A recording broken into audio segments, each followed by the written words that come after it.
And a lot of employees in the past at Babylon Bee have used expletives and other slurs like that. And this is while they were actually employed. So, for instance, there is a tweet from one of the employees at Babylon Bee saying, I don't give a F about Ashley Babbitt. Other tweets also surface with, F off, all these things. So there have been employees who currently work at Babylon Bee who have been cursing, have been using slurs and other language like that. So the reason why Gavin was reacting this way was that Christina was liking tweets insinuating some sort of criminal thing or whatever, which is totally wrong. And it was really just a stupid tweet where we're saying, well, teehee, Gavin gets a check from someone. It was a stupid tweet. And she was liking it and all of that, endorsing that language. So he called her out, said, what are you doing? And basically Seth, despite What was the exact phraseology of his it was with a curse word. when It had an F word in it. So, I read that? Yeah, yeah. it wasn't that bad. Like, if you want to read it, have you got it in Yeah, I front of you? do. Because I I can think go, contextually, when you explain it, it sounds much worse. When I read the tweet, I was like, "What? He got fired for that?" But anyway, if you want to read it, yeah, Well, so the tweet there, it says here, sorry, I literally just had it up 2 seconds ago. Yeah, it said, "Hey, Christina, what's your effing problem?" That's what she that triggered him. Right. So, he tweets that out, and because he used a curse word apparently or whatever, the language wasn't too acceptable for his standards. He goes and subtweets Gavin saying, "I don't like your tone" or whatever. And Babylon Bee's Seth Dillon said in the past that's okay to defend yourself, and if you're worried about being fired from a tweet, do it anyway. And then said another tweet in the past that it's okay to defend yourself on Twitter. So with all Well, this what? double standards, I'll wrap it up really quickly. With all the double standards with Babylon B, it's clear that one, Seth Dillon has said in the past that it's okay to defend yourself on Twitter, and if you're at risk of being fired, he said to do it anyway. So number two, employees at that place use curse words, use slurs, and things of that nature. So it's ridiculously hypocritical for them to fire him over a crass word when they do all the time in the past. And That's not according to Seth. So I recommend Suleiman and Nick, you reach out to him now. So uh, as soon as I we saw the have to we story, have clarify, okay, Are good. you wait, hold on, hold sure? on. we've reached Wait, out wait, to. wait. Can I To Can I say, reach clarify out? something. 1 second, Chris. Wait, Hang on, All right. hang on. Okay. As soon real quick. as soon as I saw the news, I reached out to Seth because he's been on my show, and I said, "Is this true?" And he gave me a long DM about what his reasons are, and it's not about curse words. So I would say before we go further, have Gavin, have Seth, have people actually know what they're talking about, give their sides of the story. Okay. All We I right. have. Thank you, think Sebastian. I Now, neutrally. Sorry, guys. We've invited Seth and the gentleman who got fired as Great. well. So yeah, hopefully they'll be coming. Well, definitely Well, if anybody the if guy who got anybody fired. does know Seth that is in the audience, definitely give him a shout. Tell him we'd I'll, love I'll to have send him. him the link now. Sir. all right. Yeah, bring Brilliant. Seth I in here. think But we agree. I think we generally agree at the progression of things that happened. The question then goes to like the motive behind the ultimate decision, but I don't think there's too much agreement on the progression of events. It's not a terribly complicated series of well, events. I Matt mean, Clark, and Oh, if Matt you, Clark if got in here you, okay. for a minute. I Hey, don't have. sorry, guys. I want to go to Chris. Chris, let me go to you. And let me ask you a question, and then you can add your bit as well, Chris. Chris, one of the insinuations or one of the concerns people from the Trump side have is Babylon B is being funded by DeSantis, and essentially this was a hit job by the DeSantis team. Chris, go ahead. Nobody on the DeSantis team made Gavin Mario Wax have a childish meltdown on Twitter and embarrass himself. And I think we're not looking at the big story here. These people, like Gavin Mario Wax, like the MAGA Johnny, and all these other people, have been talking smack nonstop for 6 straight months. And Christina Pushaw has kept her mouth, has stayed back, and the team DeSantis has stayed back. Now, all of a sudden, after just one day, and she didn't even hit him hard. Come on. I mean, this is like funny stuff here, and they just can't take it. They have this whole meltdown, and they're crying about being doxxed, and oh my goodness, Team DeSantis is so mean to us, and Christina is so mean, and we can't believe it. And these are all men, and it's really sad to see what MAGA men have turned into, because they're really being a bunch of babies. They've been doing nothing but attacking, and then Christina comes, and finally the gloves are off a little bit. She barely taps them, and they're all crying. And then she gets all these people, instead of being an actual man, which I've screwed up before, and I apologize when I mess up. But instead of being an actual man about it and being like, okay, you got under my skin a little bit, he starts this Me Too style campaign where he's got all these other guys that are like that guy in Grassa, and all these other guys are like, I stand with Maria, or I stand with Gavin, like some kind of like Me Too thing. And this is just embarrassing. Watching them play the victim. Look, just take responsibility. This shows Trump never takes responsibility for what he does. These are Trump's disciples. They don't take responsibility for anything they do. And, it was just kind of funny that they couldn't even handle, like, what was it, like 26 hours of Christina Pushaw before these men, they all basically got beat up by a girl and started crying about it. So you're saying we're allowed to go and defend So ourselves, right? You're saying we have if we're playing equal playing ground here, we're able to respond to a person who likes a tweet that insinuates that someone's a criminal. We're okay to defend ourselves, right? Well, you can defend Max, yourself, yes or but no? I Right? think we're kind of getting off I would topic ask, here. Well, Like he well, wasn't Max, I'm trying to get. he was I'm trying fired to call out after Chris he for. after Hold he on, hold on. after he Wait, flex. Max. I'm trying to explain that Chris is saying this whole thing about crying or whatever. We're playing an equal playing field here. We have the ability to go and defend ourselves, and for Gavin to defend himself in a tweet. You can go and say boo-hoo all you want, but we're playing equal playing field here. If she does something like liking a tweet, calling you a criminal, or insinuating that, he can just say what's going on with that. And if you use the expletive and she didn't like the expletive too much, or Seth felt like a snowflake too much, didn't like the curse word, or how you want to phrase it, I don't really attribute that. But he has the ability to defend himself, just as she has the ability to go and maybe snarky comments. So when he hits back, he gets fired. So your argument's kind of a bit flawed in that sense.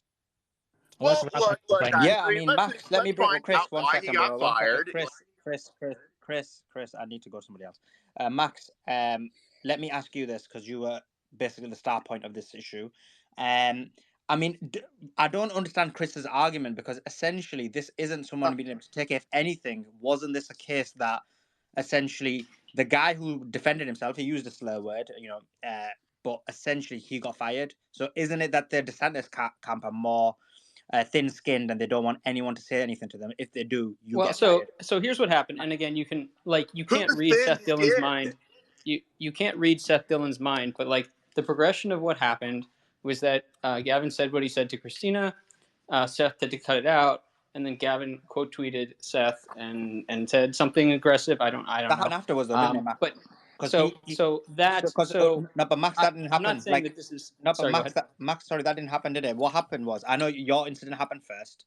Then he wrote that tweet to Christian Pershaw and said, "What the f" or whatever the word was, and then Seth Dillon then responds and says, "Take Babylon B out of your bio," essentially saying you're fired. No. That's That was not funny. the Is that all total. right? That's not the progression. Yeah, correct me if I'm wrong. Please go ahead. Oh well, Seth's here. So yeah, no, but I mean, I'll just lead into it because Seth's now here. But no, what happened was he said what the fuck, and then Seth disputed that, and then Gavin quote tweeted Seth and said I forget, and then Seth said take it out of your bio. So, but now we have Seth here, so he can. Yeah. Well, Well, yeah, let's go to Seth. So sorry, go ahead, Nick. Yeah, absolutely. Seth, welcome to the panel. I want to ask you, like, just overall, give me your thoughts on the entire situation. We've kind of gone over it a little bit. I don't know if you've heard any of it. No, I just joined, so I don't know what you guys have said up to this point. Well, we just started, Seth. We're just trying to find out what happened. I mean, is it a situation where there was a form of censorship going on? And what was the reason why it seemed to the public that you fired him based on that using that slur word? So please correct us and let us know, like, what was the situation. I wouldn't describe it as a situation where censorship occurred. I think this is a case where we have somebody who has the Babylon Bee in their bio, is an employee of the Babylon Bee. He was running our marketing campaigns, and and was engaging in really nasty public behavior. You know, he was demeaning people, calling people fat, calling them names, cursing, a lot of vulgarity, a lot of vile stuff that just reflects very poorly on us. I don't want people, we're a Christian satire site. I don't want people out there talking to other people like that with our name in their bio. And I strongly object to that. And when in addition to that, you know, it goes a lot deeper than that. There's other issues at play. I can't speak to all of it, but you know, it's public record how many times this guy tweets during the day. I was paying him to tweet essentially, and paying him to tweet nasty things. I don't think I have any obligation to continue doing that any longer than I want to. So Seth, one of the biggest counter arguments to this situation is that you have also tweeted vulgar things in the past. Some of those tweets have surfaced. I mean, so the argument, you know, maybe you can clarify the difference between that and what we saw sure, yesterday with yeah. Gavin. I've seen some of the tweets that people are screenshotting. They looked up the word shit apparently on my page. Advanced Twitter search brought up a few tweets where I was quoting people who had said the word shit, and in quotation marks I quoted them multiple times. I don't think that's the same thing as spending my entire day on someone else's payroll trashing other people with vile language. Do you think that's the same thing? Well, so what I will do is I believe you're referring to Tara, who is up on stage. So I'll let Tara jump in there. Go ahead, Tara. I honestly am just curious. It seems that, you know, from my perspective and watching all of this unfold, that Gavin was more so defending himself against a lot of the Babylon Bee employees who were piling on to a tweet by Max here on stage, who was claiming that he was involved with some illegal, nefarious activity. So What in turn, Babylon he Bee defended employees? hemself. Which Babylon Bee employees? I'm not aware of any of that. I didn't see any other Babylon Bee employees. Christina She is was not a Babylon Bee liking employee. the She's not a comments. Babylon Bee employee. Oh, I'm sorry. Okay, my bad. I'm sorry. I was under the She's impression a that she worked for you DeSantis guys. campaign staffer. Right, correct. So she was piling on. He defended himself against her. You, in turn, defended her, and then fired him publicly. Didn't, you know, reprimand him privately. Conducted yourself in a very public way to make a sort of display, an example out of Gavin, is how it seems. Yeah, I didn't defend anybody. I just really quickly going back to that issue of I've used vulgarity. I mean, I explained, it was kind of glazed over, but I just explained that these were tweets where I was quoting somebody else who was using curse words. Several Babylon Bee employees do use vulgarity constantly. There are plenty of screenshots out there, and they do have the B, you know, on their profile. One account, MJ, I believe her name is, even has the F word in her header. So, I mean, I don't know. It seems sort of like a double standard. Yeah, Seth. well, but I responded. The question that was asked of me was my own vulgarity. I'm a hypocrite because I use vulgarity, and I was firing this person for vulgarity. It's not merely vulgarity, by the way. I never said, "Hey, you're fired because you said a bad word." When did I say that? I never said that. Does the Babylon Bee will you be fired? That's okay. Does the Babylon Bee actively get money from the DeSantis campaign? No. Have you No, gotten the screenshots that everybody shares, including I believe Tara, who made a big deal out of this. You guys love to just crop out dates, don't you? The screenshots that are going so viral. I took what was given to me. I know. Yeah, you don't ask questions. You just share it. I know. So the screenshots that everybody loves to share are from 2021. DeSantis was running for governor and was renting our list, like he rented everybody's list. He spent a hell of a lot more with Daily Wire.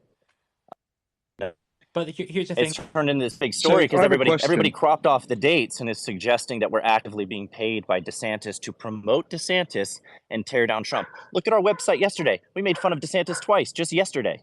Where are you guys sharing those screenshots? Where are those? So you haven't gotten any money from DeSantis? That seemed more like coddling.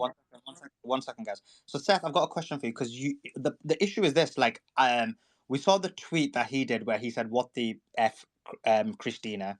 And then immediately after that, as a response, you said, like, take the Babylon Bee out of your bio. Now, if there was a lead up to the situation or lead up to the event of this event occurring, have you got some kind of paperwork to show that you basically had conversations with him in the past if he's tweeting regularly and these incidents are happening on a regular basis? Have you got like a file on him that he's been doing this? You've had regular conversations, or was this the first time you basically said, "Get that B out your bio, you're fired"? Essentially, you're saying you're fired, Seth. My mic was turned off. Oh, sorry, I'm because they were all talking at the same time. Sorry.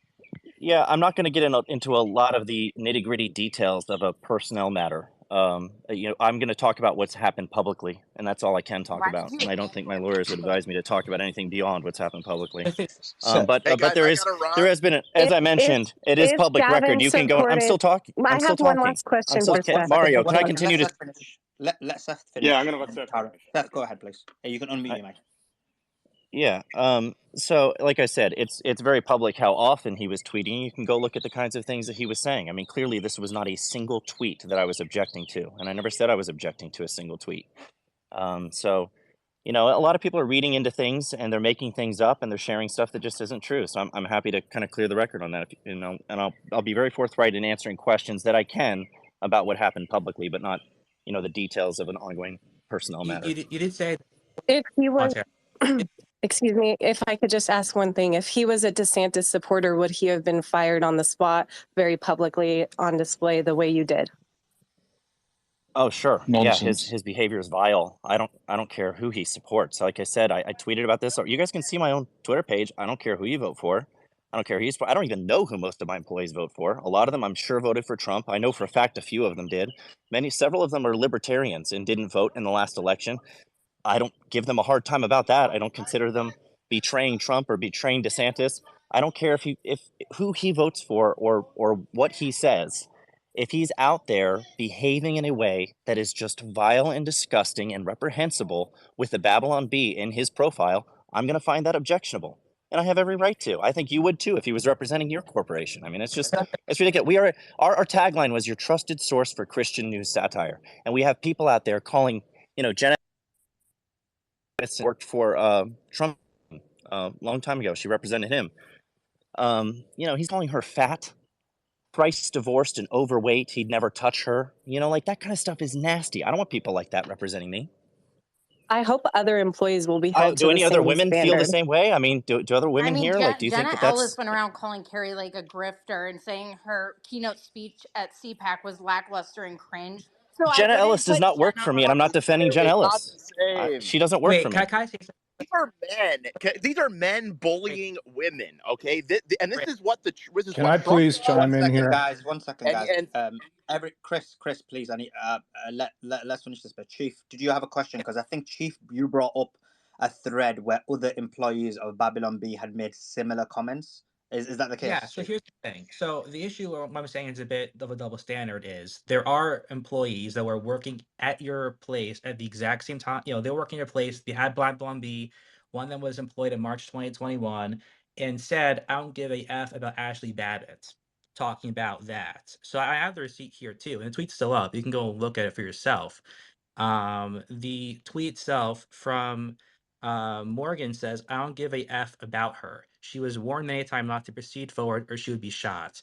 And that callous language I didn't think was appropriate. And there was also other tweets too where she was saying, I don't think it matters much any god that'll the D word someone to hell or jeopardize their salvation for just getting water dunked on them twice and proclaiming their faith is not a god I will follow. So there are tweets out there from employees, and there's more I've found too with F languages being used. So because you made the assertion that his behavior was bad in public, right? And if you're making that assertion, you know, then you can apply that same standard to other people who have used curse words or slurs on Twitter frequently when they're employed by you. So that's kind of the point about the double standard. If it's something internal where you can't talk about some performance thing, that's one other whole issue, which you're not going to talk about on a public space for sure. But there are employees for sure that you have and were working at you with you at the time that were saying expletives, slurs, and things of that nature. So that's the point about double standards. And if you're going to hold Gavin to the standard, he's tweeting too much, he's called someone fat or whatever. Okay, then but what about the tweet about Ashley Babbitt and the effing her death, pretty much, and not caring much about that? Because Jantic is a big issue for me. So Yeah, I saw. Seth, go ahead. Can I reply really quick? Yeah. No. I want you to reply. Take your time though. So you can say Sure. So, Yeah, there have been. I saw a lot of screenshots. Some of the screenshots that were shared were of tweets that current employees of mine tweeted before they became employees of mine and before they were representing the Bee publicly. So that was one thing that I saw going on a lot. Some of the ones that you referenced were tweeted by people who do currently work for the Bee, and were tweeted while they do work for the Bee, and I do find that objectionable. Gonna Whether fire them publicly. it rises. Whether it rises to the level where they need to be let go is a determination that I have to make. But like I said before, I hate to have to repeat myself, but I said before, this was not about the fact that he used a curse word in a tweet.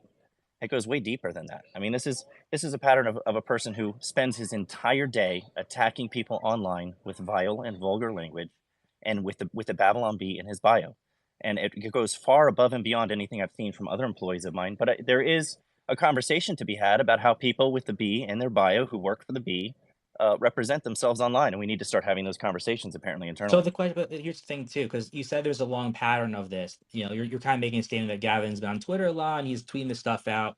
Like as an employer, like when you have a person that's doing this and you say there's a problem and it's going on for like a month or something, like shouldn't there be some internal discussion where you at least pull this? I mean, maybe there was, maybe you can't confirm or deny or whatever if it's internal, but shouldn't you be able to pull them aside and say, hey, could you hold back on this, or hey, do this? And instead of saying that this is going on for a long time, if there were no internal discussions about this, or anything like that, I think that it would be better to have those privately. And I understand that he made a tweet that kind of broke the camel's back in your I guess in your eyes about referring to Christina. But still, like that tweet that was going on in that context, he was being kind of. Did you hear how he responded when I said I didn't like him tweeting like that? Yeah, I saw that response. It's not like he responded in some way. And he Well, actually at one point tweeted that I fired him for showing dignity, and I find that astonishing. I mean, do you No, Seth, understand where Seth, he's I mean, coming Seth, from, though? I mean, Seth, like from his perspective, though, he essentially is getting attacked. He's getting attacked in such a vile manner, actually, basically accusing him of being in cohorts with criminals or whatever it may be. He literally makes that comment in defense. I thought that's quite bland, actually. If someone Yeah, accused me of like that, I said, he spends his day attacking people. While I'm paying him instead of working, he's tweeting 250 times plus per day, attacking people with the Babylon Bee in his bio. So It's not even a question. why do you I fire should him not be when he's employing that. I don't defending want. himself, though? Why didn't you fire him when he called Jenna fat? Why did you wait until he was defending himself against these accusations? I don't see the relevance of that question. I decided I no longer wanted this person to be an employee of mine, so I fired him. Can you name the people who are talking about other people who have done stuff like who have? I want to go back very quickly to the question of. Hold on, yeah, let's go to Seth. I want to go Seth, back go for a ahead. second to this question. Sorry, Seth, I was trying to mute everybody else. Go ahead. Sorry, Seth, unmute and then go ahead. Yeah, I want to go back to this question of would I have done this if he was a DeSantis supporter? And nobody responded to my answer there. I said yes, I would have. The narrative that's out there, what everybody's trying to say is that we're on DeSantis's payroll. We're paid shills for DeSantis. We make jokes at Trump's expense, but not at DeSantis's. That's false. You can check our website.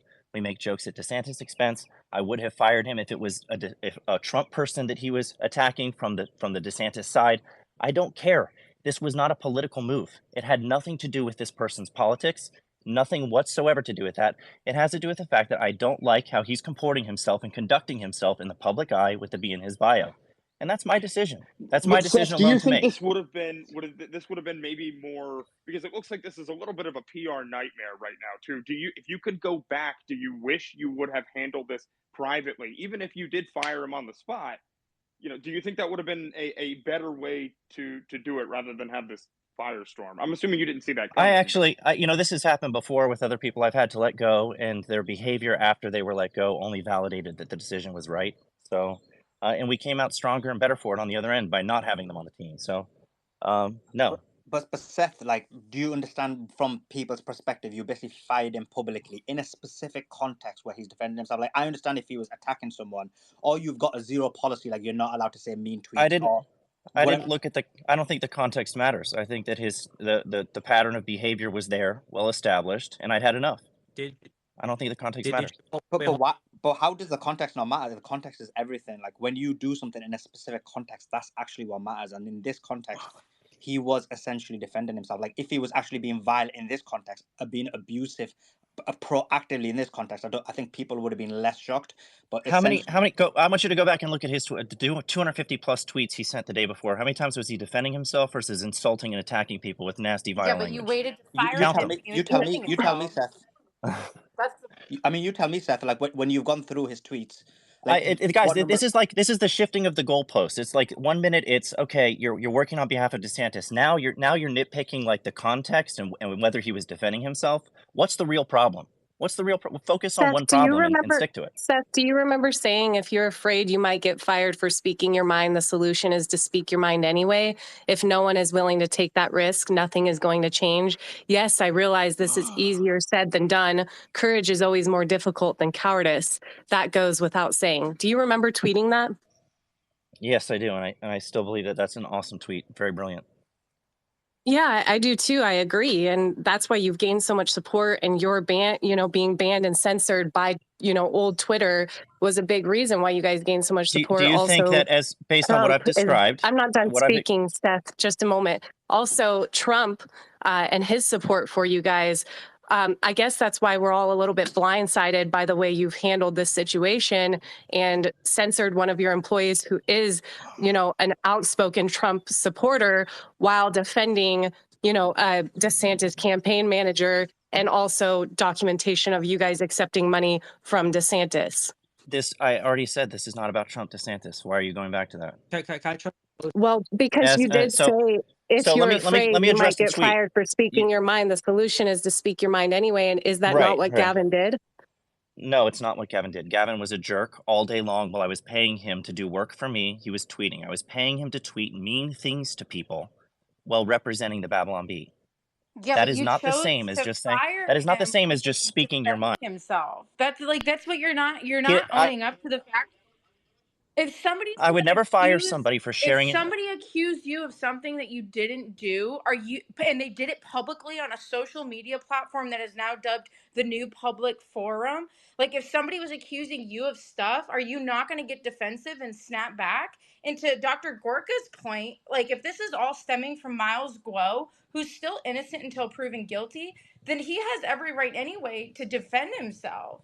And it's just sort of like Well, and you you can should, say, as a good employer, defend your employee as well. Sorry, Heather. I just want to add that in there. yeah. As a good employer, you would defend your employee for being All right, falsely accused as well. let Seth answer. Seth, go ahead. So a couple of things. On the quote again, this idea that that I'm contradicting myself because I'm saying that people should be able to speak freely, and you should do it anyway, even if it means you might pay a price, you might get fired, whatever. I'm talking about expressing yourself. I'm talking about sharing your opinions. I've never have and never will fire someone for expressing an opinion that I don't like. That's not what happened here. So you can try to put it in those terms. You can try to say that, oh well, I'm a DeSantis guy. Those are your words, not mine. I'm a DeSantis guy, and he's a Trump guy, and I don't like that he's going after DeSantis people. He's speaking his mind. I don't want him to be able to do that, so I'm going to censor him. First of all, I didn't take away his voice. He's still tweeting. He's not censored. He's speaking more now than ever. He's tweeting even more than he did while I was paying him to work. So he still has his voice. His voice hasn't been taken away in any way. And so, it's just ridiculous to suggest that I've censored him. I've simply said, look, I don't want you representing our company anymore. You're a jerk online. You say mean things to people. You use bad language when doing it. And I don't want you representing the Bee anymore. And I can't emphasize enough that that's the reason that this happened. So I mean, let me just ask Tara. Tara, like, does anybody here think that that's reasonable, or no? It's so like, I mean, is this Seth, is this just a a cult crowd? No, Seth. I think it's reasonable. I'd like to chime in. I think it's reasonable to essentially have a policy, being a Christian organization or a monotheistic organization, to have nobody who basically is disrespecting people, swearing online. Like I respect those perspectives and ideologies. Like that's brilliant. Where I guess what the question comes now, that now you fight this guy for essentially doing that, are you going to be consistent now? So if any one of your employees acts in a similar manner. And I guess the similar manner is going to be because your argument is the volume is the thing that made him get fired, and not the specific. I would say the spirit much more than the volume, the spirit much more than a specific word. You know, I've sure employees of mine have said shit before. I didn't fire them for that. I said it just now. You know, that's not hypocrisy. The spirit of it much more. Like I said, he spent his whole day while on payroll attacking people in a mean-spirited manner, and I don't like that. So, and no, none of my other employees do that. So And if one of them does, we'll have an issue. So when Morgan tweets out, this is this is her tweet from Jan 6, 2022, and when she was an employee at the time, and she's still there, I believe. I don't give a F about her. She was warned many a time not to proceed forward or she would be shot. Talking about Ashley Babbitt. What's about Babylon B's take on Jan 6 and all of that? That tweet is, I think, extremely mean spirited. And I don't want people to be fired for tweets.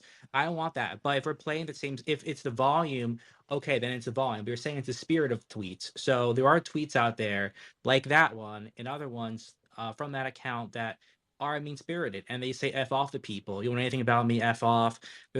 I've looked through, and the point is, if it's a mean spirited thing, then okay, we can go through and look through the. Yeah, I don't like that. And employees of the B who have the B in their bio shouldn't be speaking that way. She has the right to her opinion. I think she has the right to her opinion. I don't think that she should be either vulgar or attacking people all day long while they're supposed to be working. An occasional tweet that uses profanity, like in my case where I was quoting someone who used profanity, to try to bring that up as an example of how, you know, I'm guilty of the same thing that Gavin was doing is kind of absurd. I don't mind if my employees are in debates with other people. I don't mind if they sarcastically or flippantly troll other people. We do that a lot. It's fun and entertaining. It isn't always done with a mean spirit. But Attacking a woman who died and there are can't many defend things. herself is pretty disgusting behavior, in my opinion. Who did that? I'm sorry. So Morgan. I have the receipt here. I'm reading this directly from the thread. But I so wait, are you there. guys saying that I should be saying I should censor and fire all of my employees? No. Consistency, Seth. What I'm saying. Can I read a tweet? Let me just one second, guys, 1 second. Also, I think you've got a question, and then I'm gonna go for it. Also. Yeah, no. So I think just Seth, just understand this is Babylon B is your company, correct? It is a private company that that is yours, and you control who you hire or fire, correct? Correct.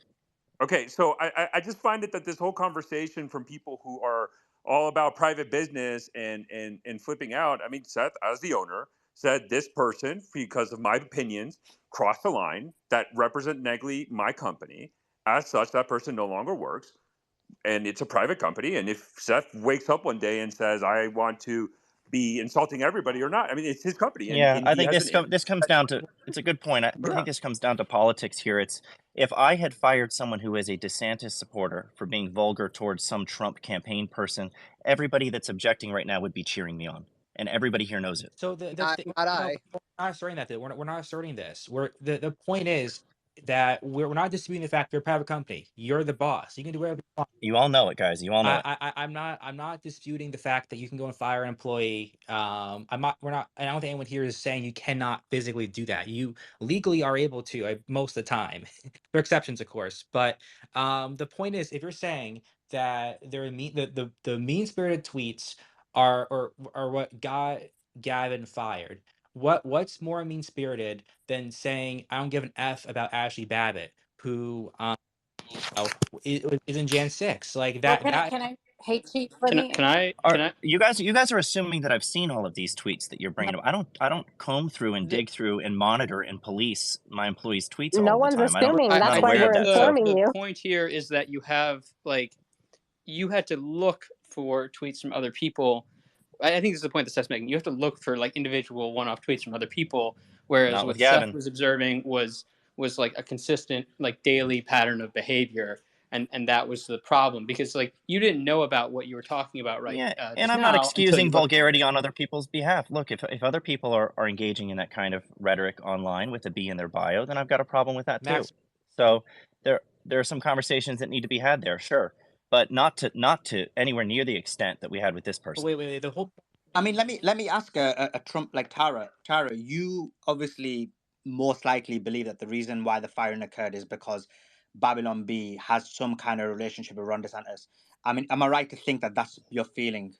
Right. Okay. So Yes, what is the 100%. evidence you have of that? What relationship do we have? Yeah. That's what I was going to ask. So Tara, what relationship do they have? In your imagination, what relationship do we have? Well, there's documentation, and you just admitted live that you've received money from DeSantis. So there's that.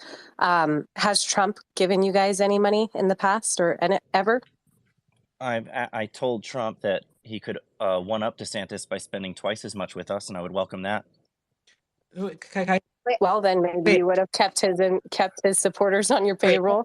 But it does seem that there is a railroading going on. There is a definite, support for DeSantis, and if you don't, you're basically going to be, pushed out Again, and that's gaslit your and told that your you're imagination. mean That's tweeting. your Seth, imagination let me working finish wildly. speaking, please. But it isn't mean tweeting. I've searched Gavin's tweets. He doesn't do that. You claim that he does all these things. Gavin's not even here to defend himself, which I would appreciate if he was invited. He was Or, invited. So He's he been okay, was great. invited. invited. So He was it would invited be before. awesome if he would come in and actually have a platform to defend himself No, but he and was his good name. Tara. Good. He Yeah, was. I Yeah, think that he should he was come in invited. and have the opportunity Yeah. to That's do his that. choice. So Yeah, of course. No. So yes, let me. Well, absolutely. I'm So here, and the accusation is that Yeah. I'm working with DeSantis. I'm on his payroll. Yes, he rented our lists in 2021. I would love for any candidates to, if he becomes the nominee or Trump becomes the nominee, I hope they spend money with us and reach more people through our audience. We need to defeat Biden in this next election. So I would welcome that money, not just because it's profitable, but because it goes towards an important, impactful cause. It Seth, went towards I one welcome you to share. I when welcome you to DeSantis was share running the as governor. tweets that Gavin. Hold on. Can I say one thing? I'm trying. No. I'm gonna let Seth finish. Sorry, I'm not gonna keep interrupting. Go ahead, Seth. I'm not sure what I was saying. I guess I was speaking to the spend, the budget. It's Governor DeSantis was renting our lists while running his campaign for re-election, and so I don't know why that's a problem when it's with the Babylon Bee. Why is it a problem? Why does that suddenly mean that we're compromised? It doesn't mean, as some have tried to imply, that we make jokes at Trump's expense but not his. It just means that we send emails on his behalf. That's all that means. And Your the dates jokes were cut at off of that. DeSantis' expense are coddling. You're literally coddling him. They're not even funny. It's like you're feeling sorry for the guy, which I mean, I Guys, do too at this point, but it doesn't seem like you're actually, picking at him like you guys do with Trump now, which you didn't before when you had all of his support. So I does don't know. anyone It else just here seems think like it's wild how worked up you all are? We're a satire site. We make jokes on the internet. Well, I just want to pipe in and say right. So Gavin why will would have you? a So job why in would you do? Congress if he wants it. You We guys will are taking totally everything give him so one. seriously. now I have a I just question, want to say We Seth. are. Gavin You will have a fired your job in employee. Congress if he needs it. So we're going to look out for him. I stand with Gavin Wax. Yeah, I have a question, Seth. Wait, So, can I ask a quick question? Because Joel all right, make it quick. Joel sent me a tweet that Seth had made right after January 6th, where Seth had actually said the MAGA assault on the Capitol and the left's assault on free speech are both bad. Then in this very space, Seth, you also mentioned the word cult and said basically anybody questioning you, are you part of some cult? Do you think MAGA is a cult? And do you believe that J6 That's was clearly not what he said. No, it was actually. Well, That is what he let said. him answer the question. Do you think MAGA is a cult, and do you believe the assault on the Capitol was orchestrated by Trump supporters and not by crooked January 6th police and other people on the inside? I don't think that MAGA as a whole is a cult. No, I think that there are people in both the DeSantis and Trump camps right now who are really nasty to the other side and are looking for any way that they can to attack them and belittle them. There are people who, if there anything that you do, it's happening right now in this conversation, anything that you do that could possibly be perceived as support for DeSantis or not support for Trump means you must be attacked. You must be silenced. Everyone must unfollow you. I've been tagged in 1,000 posts today from people saying that they need to unfollow the Bee because I'm a desimp. I'm a desimp. Well, that is just people acting in lockstep for political reasons without using their heads and thinking or asking any critical questions. Fortunately, there's a conversation that's being had right now, and I've been given a floor to talk and respond to some of this, which I appreciate. Thank you. But yeah, I think that there's crazies on all sides, both on the left and the right. There are people who act without thinking. There are people who are really nasty and unfair. This is politics. Unfortunately, politics is dirty. I would hope that Christians, people self-professed Christians, wouldn't behave that way and get into all of that with all the personal insults and the nastiness and the name calling. But it happens, and everything is treated as a betrayal. There are a lot of people in the Trump camp who will treat anything as a betrayal. I see a lot of them here listening. Some of them are listed as speakers. And you know, it's not right. It's not right. People are free in this country to support and vote for whoever they want to. And there are people who will hear me say that and think that that means I'm a DeSantis supporter. And that's exactly proving my point. So do you think J6 So- was a MAGA so one assault of- on the Capitol? Heather, I would like to let me in real quick. Seth probably just directed a comment at me, and I've had nothing but a good relationship with Seth each time That's true. we've met. I think you're a solid guy, and I'm going to give you the benefit and the doubt that you're not on DeSantis's payroll. Obviously, you've done business with him in the past, but there's people on DeSantis's team, such as Max Nordau, who make it their job to dox, troll, and harass anybody that is. Wait, hold Trump on. supporter. Correction. I don't work for DeSantis. And dox so people. No, hold on, Max, Alex. I need you to no, AB. I need you to retract what you just said. I don't work for him. No. I receive no money from him. Are you You're going to need stop retract what lying. you said about Gavin that sparked this entire thing, Max? Are you going to retract that? Why should he have to retract what he just said? What did I say that was incorrect? Okay, please, Max, can you let the adult speak? No. Anyway, you retract what you said. You so- just lied about me. No. AB, so Max, retract what so you Max, said. You so lied. I you said sympathize. You said I work for DeSantis.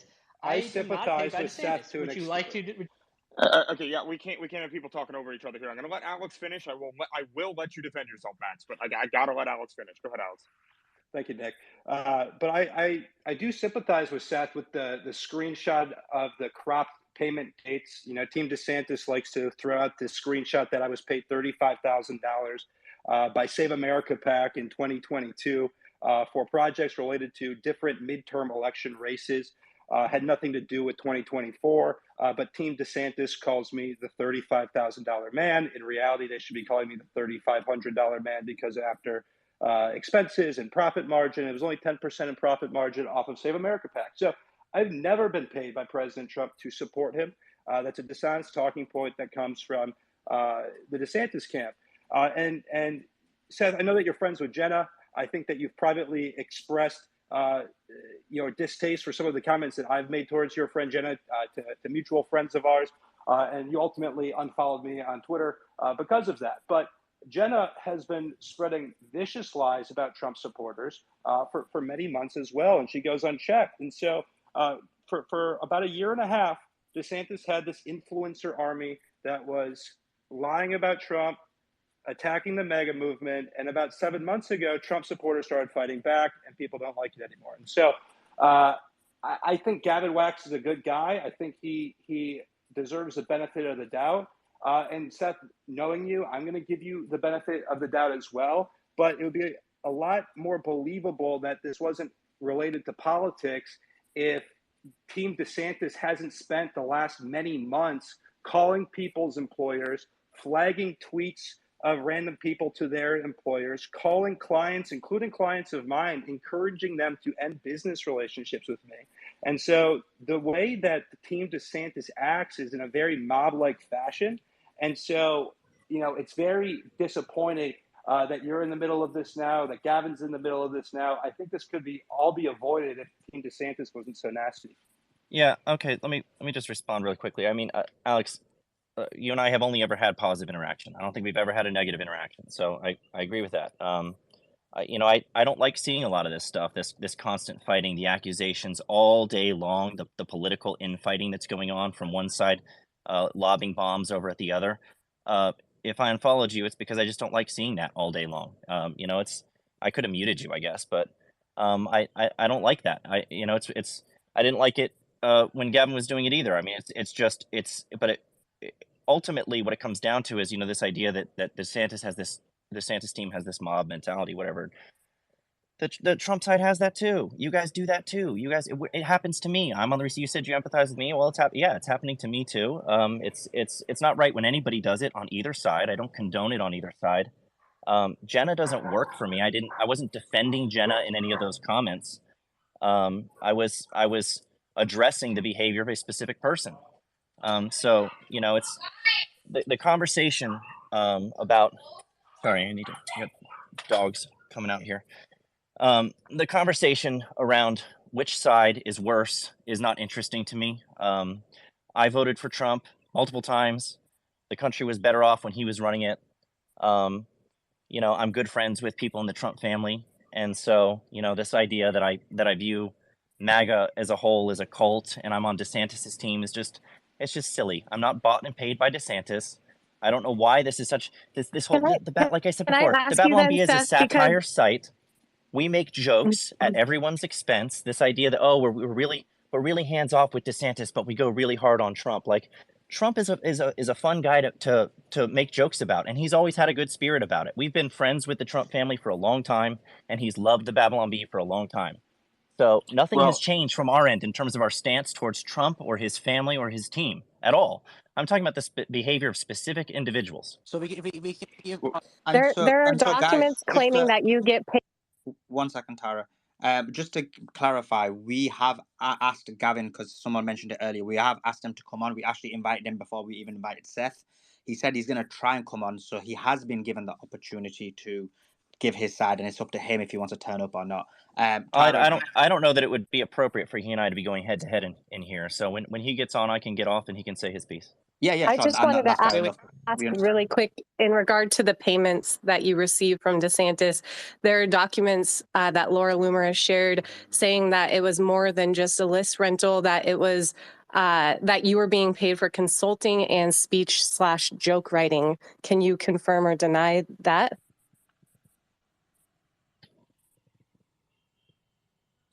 You're talking about Laura Loomer? Is that what you said?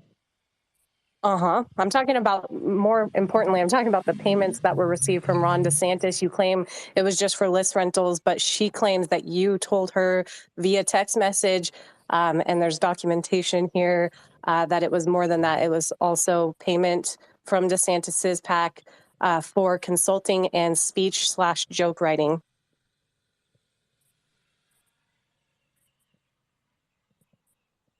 Yeah, well, for one thing, I don't think you should listen to anything that Laura Loomer says. But so can you confirm or deny if that's true, or are you going to pass? The payments that everybody is sharing, those are from 2021 and they're list rental payments. Everybody cropped off the dates and is trying to sell a narrative, and we are not being paid by DeSantis. Can I try bringing it back because dodged the question? Well, come on. Yeah. So we'll go. Yeah.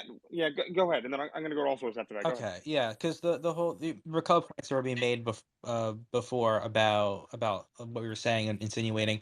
You said before it's not about the volume. You said it's about the spirit of things, and then later on you said you had a pattern of doing it. So like I'm kind of unclear if it's like a pattern or not, because you've said he was tweeting on your you're paying him to tweet mean things, and then you said before that it's just the spirit of the tweets were the issue that was going on. Did you poll Messiah at any point before this and say, could you lay off the mean spirited tweets? And I guess the other questions too, it's more so about Jan 6, because there are tweets from that one tweet talking about that the person doesn't give a F about Ashley Ballard being shot. And that I think is the most mean spirited thing ever. And I'm not saying that you have any knowledge of all the tweets your employees do. I'm not saying that you have you go through every single employee's Twitter and you read every single reply and quote tweet and like that they do. But now that you're aware of it, what do you think that's like mean spirited? And what are your thoughts about that? I think he left as soon as Laura entered the chat. He left as I think Laura Loomer has a tendency to scare people. He left as soon as I entered the chat, because that's what happens when you talk shit and then everybody blows my phone up. So if you're going to talk shit about me in a Twitter space, you better be able to, like have the balls to stay on so I can confront you head on. You know what I'm going to do tonight when I get home, because I'm out right now? I'm going to post all of the text messages that I have from Seth Dillon where he was blowing me up, acting like such a nice Christian boy. By the way, why is he pretending to be Christian when he's Jewish? I have all the screenshots of him saying that he's an Ashkenazi Jew, yet he pretends like Babylon Bee is a Christian site. Laura, So I'm going to. we are not going to go into that. We are not Why going to go into not? that part. I brought He's a you up because liar. you Why were not? attacked. He's a liar. You, He's you, pretending to be a you were. Christian, and he has posts that he says he's Jewish. It's Babylon Be a Christian site, like they tell all their donors, like a satirical Christian site. Why is he LARPing? Just like he pretends that he's so pro free speech and that everybody should have the right to, say what they want to say, but then he's going to fire somebody for criticizing DeSantis.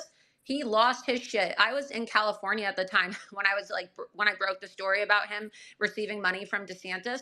And I woke up and I had text messages at 3:00 in the morning, like, fuck you, you're not a fucking journalist, you fucking Yeah, bitch. but Laura, let me ask you real quick. So we do have Seth Dillon back real quick, and I will Seth let you is back. address your concerns here. I would rather, Well, I'm glad. but I do want to ask you, like, is it? I'm glad that he finally grew a pair of balls to come back and face me head on. Because if he's going to talk about me directly, then he should face me. Sorry, We're not going to do the Laura, ad hominem attacks. I've just added Seth back, so we're not going to do the ad hominem attacks. But let's give Seth a chance to defend himself because he was. Yep. Go ahead, Seth.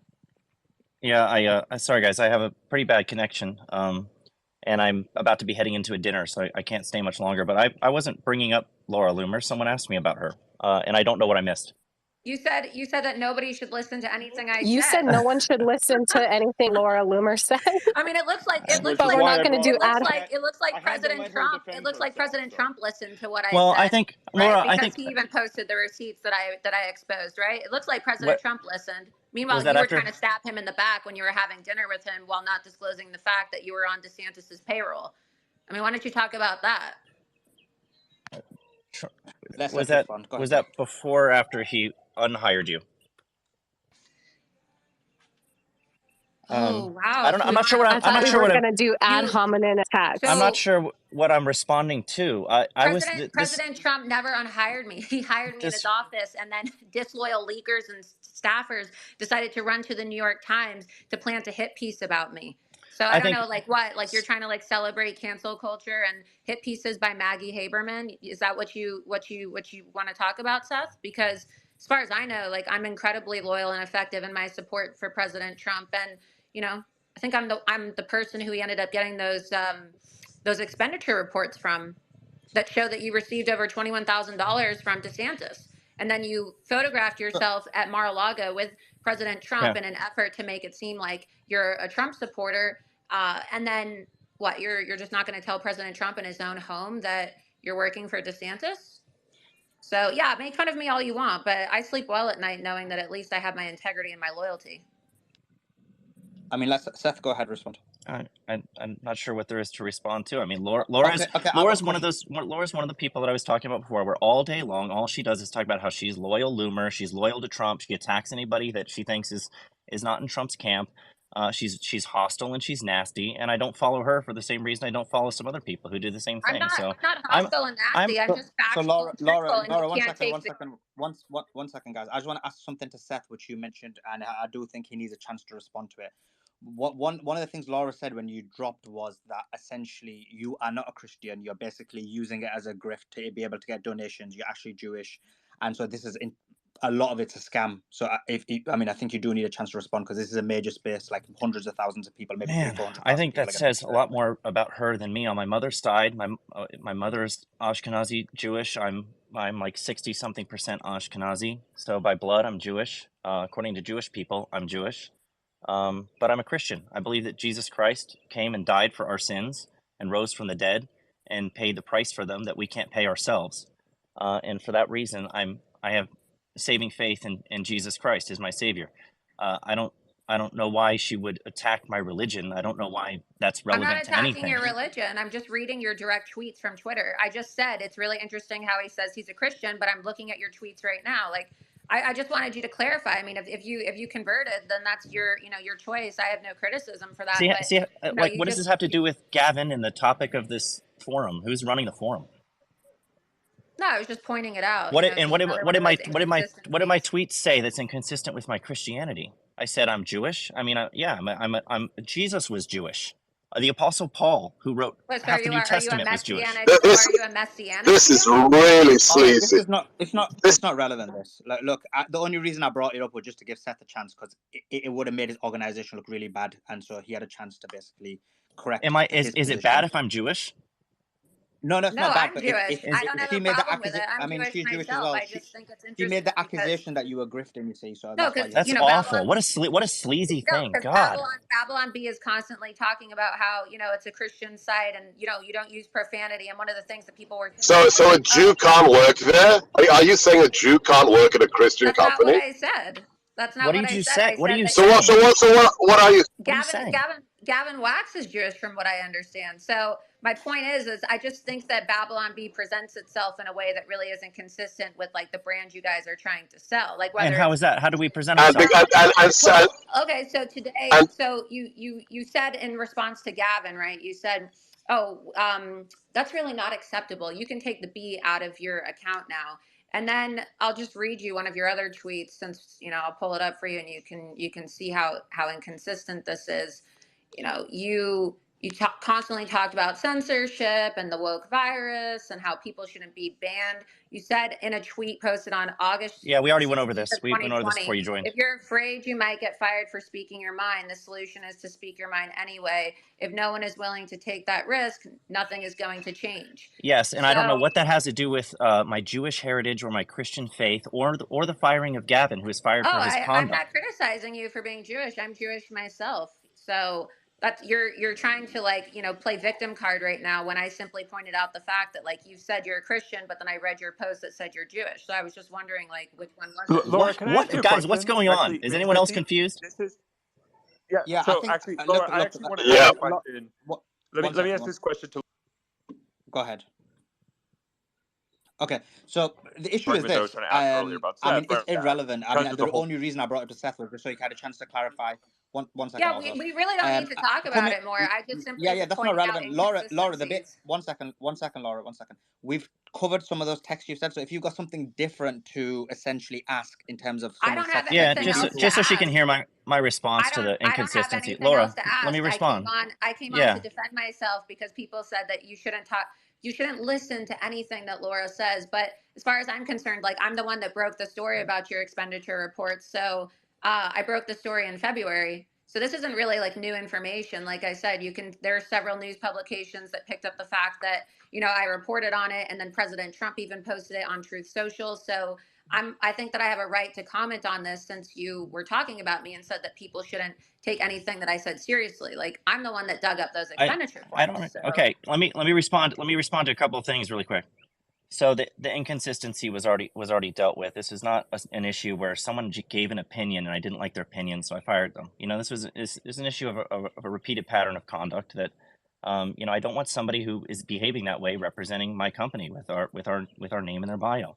I don't know what that has to do with my Jewishness or my Christianness or whatever point was trying to be made there, but that's ridiculous. As far as It has DeSantis nothing goes, to do with okay, that. let me finish. You're trying to make something out of Let me nothing. finish. I let just him finish, asked you to Laura. Yeah, clarify. Let me finish. Laura, you need to let him finish because then you both talk. Yeah, you're trying to find inconsistency where there is none. There's such a thing as a Jewish Christian. Okay, deal with it.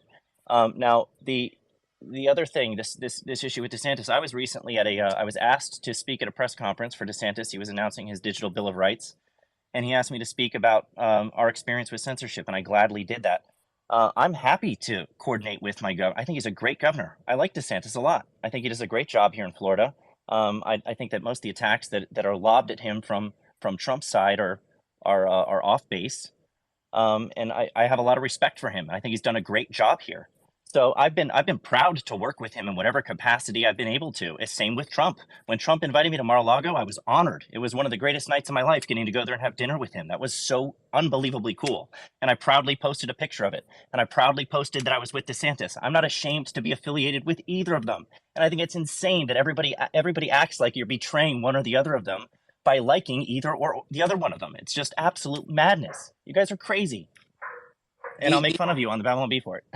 The inconsistency, though, I was trying to you laugh. I was trying to you laugh before I was able to ask the or finish the question. The issue goes before you said that it was not a volume issue of tweets, but because someone was mean spirited.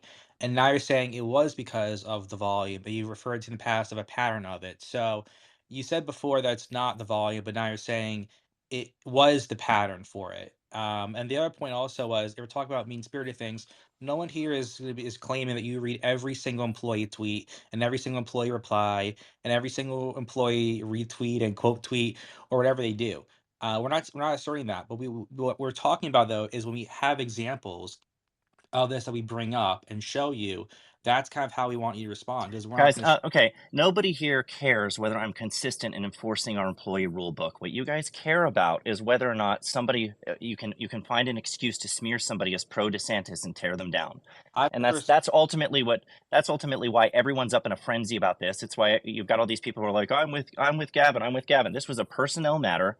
I made the right call. I don't regret that I did it. I'd do it again. And it was about behavior. It was a recurring pattern of behavior that I didn't like associated with our brand, and that's my decision to make. And that's the end of the conversation. Like, you guys can have your feelings about it if you want to. We're a satire site. We're going to make fun of everybody. We're going to continue to poke fun at DeSantis. We're going to continue to poke fun at Trump.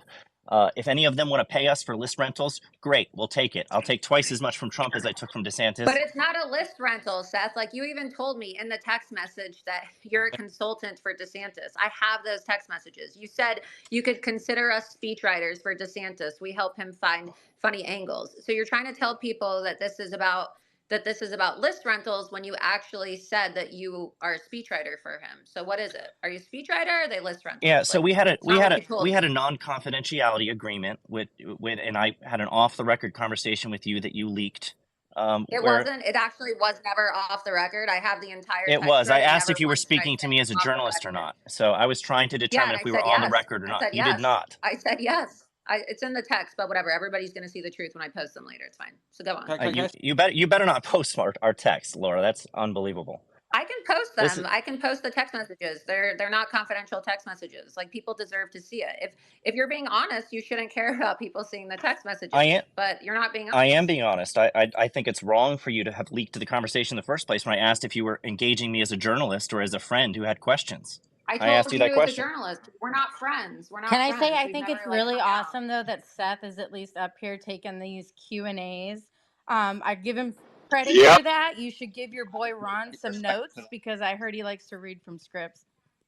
I think No, no. So transparency is good. I don't think that anybody should. I've gotten plenty of text messages from people. I can make them look bad if I leak them. I don't think that anybody should be doing that. But I also don't think that I'm not conversation should have trying been to made make you public in the look first bad. place.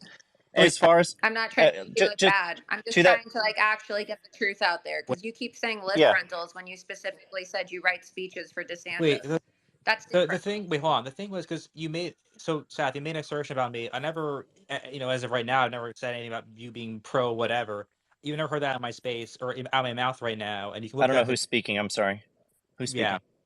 Chief is you because I never said that words to you in the space but the point more so was it's just about the fact that there if it was confusion about if it was a pattern or if it was just mean-spirited tweets because you said different things in this space, and I'm not disagreeing that you have a right to fire whoever you want because you're a private business. No one's disputing that, but it's more so about if we have other more serious examples of things we look to, and it's about Jan 6, about Ashley Babbitt and that language. That in itself is a bigger issue than some, a tweet from someone saying "f off," who's like Again, I don't think most of the people here are concerned with whether or not I'm being consistent with myself.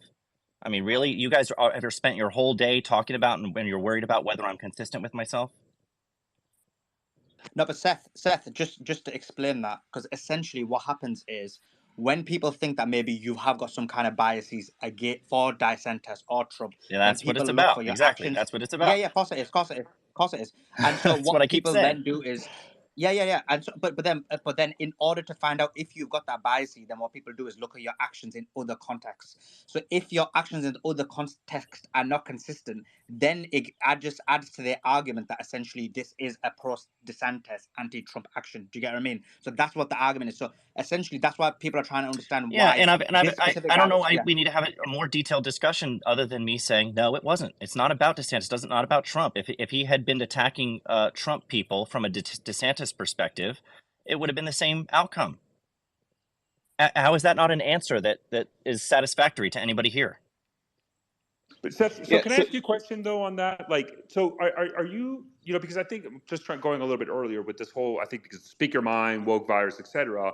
One, do you feel like you kind of encourage your employees, and specifically this Gavin example, that might have been more aggressive because of kind of that culture that you might have permitted? And then two, looking in the future, then what policies as the owner of Babylon Bee are you going to put in place to ensure that something like this doesn't happen and people accuse you of this of being a political attack rather than trying to maintain at least a Babylon Bee image and some sort of ethical standard? Well, I think we have ethical standards. I think that's what this was about in the first place. I was enforcing ethical standards. As far as what we'll do in the future, I do think that we need, I don't want any of my people to feel muzzled in any way that they can't express themselves. But I do think that there should be conduct that they adhere to if they're going to have the Bee's name in their bio and they're going to be publicly listed as working for us. And there's certain conduct standards they should adhere to. We are a Christian organization, regardless of whatever Laura Loomer might say. We are, and that matters to us. So, and I think we have a right for that to matter to us. And so, the suggestion that there are people who work for us now or have worked for us in the past who have said bad things. Sure, I've said bad things. I've said things that I regret. This was not a one-off situation though, and so it was dealt with in a way that I think was necessary. So you can feel about that however you want to. It has nothing to do with Trump or DeSantis, and that's what all this has been turned into. It's been turned into a, we're DeSimps, we're on their payroll, and that's what everybody is trying to say. It has whatever. It doesn't matter if a campaign pays you for a specific task or a specific email rental or whatever it is. That doesn't mean that you're in their pocket and you're going to do what they say. Nobody from DeSantis' team has ever given me an order or implied such or ever will give me an order that I will comply with because I'm on their payroll. First of all, we're not on their payroll at all for anything. And if any campaign were paying us for any services or list rentals, it would not mean that they have control of us. It simply means that we provide the services that they're paying for. And that never ever, ever includes us writing jokes that they want us to write at someone else's expense on our website. We would never write satire because someone is behind the scenes paying us to write satirical jokes at someone else's expense. Our writers write whatever they think is funny. And you guys can make up whatever fantastical stories in your minds you want to about that. We are a comedy site. We're going to make fun of everybody. You all take this way too seriously. You're all at each other's throats way too much. Chill out a little bit. And this idea, it all comes back to, well, was this because of DeSantis or whatever? I mean, guys, if Gavin had been a hardcore DeSantis supporter and I was publicly out there saying I was voting for DeSantis, I wouldn't treat him any differently than I would anybody else. If I was hardcore out there saying I'm voting for Trump and DeSantis is Hitler, like everybody says, or David Duke or whatever, it would still be the same outcome. It's about behavior. It has nothing to do with the politics. And so I don't know. Everybody's making this into a big thing. This was a personnel matter. That's it. And you can try to say that the B is in DeSantis' pocket and make this stuff up. I've refuted it. I explicitly deny it. And so, there will be a time down the road, I'm sure, when campaigns will spend money with us, but it doesn't mean that we do what they say when it comes to the type of content that we produce. It doesn't even mean that we're voting for them. I have people on my team who won't vote for either of the candidates that we're talking about, and that's fine. And I would like to know from the people here who are so worked up about the possibility that we might be in DeSantis's pocket, therefore we have to be destroyed and everyone should unfollow us and I'm done with the Babylon Bee. Why do you guys think it's not okay for someone to support DeSantis? Why is that not okay? Is this not a free country? You guys are trying to come down on me for censorship, but you're trying to coerce everybody to be in lockstep with you and your preferred candidate? You can Come support on. whoever you want, but They're it's not. it's dishonest. Well said.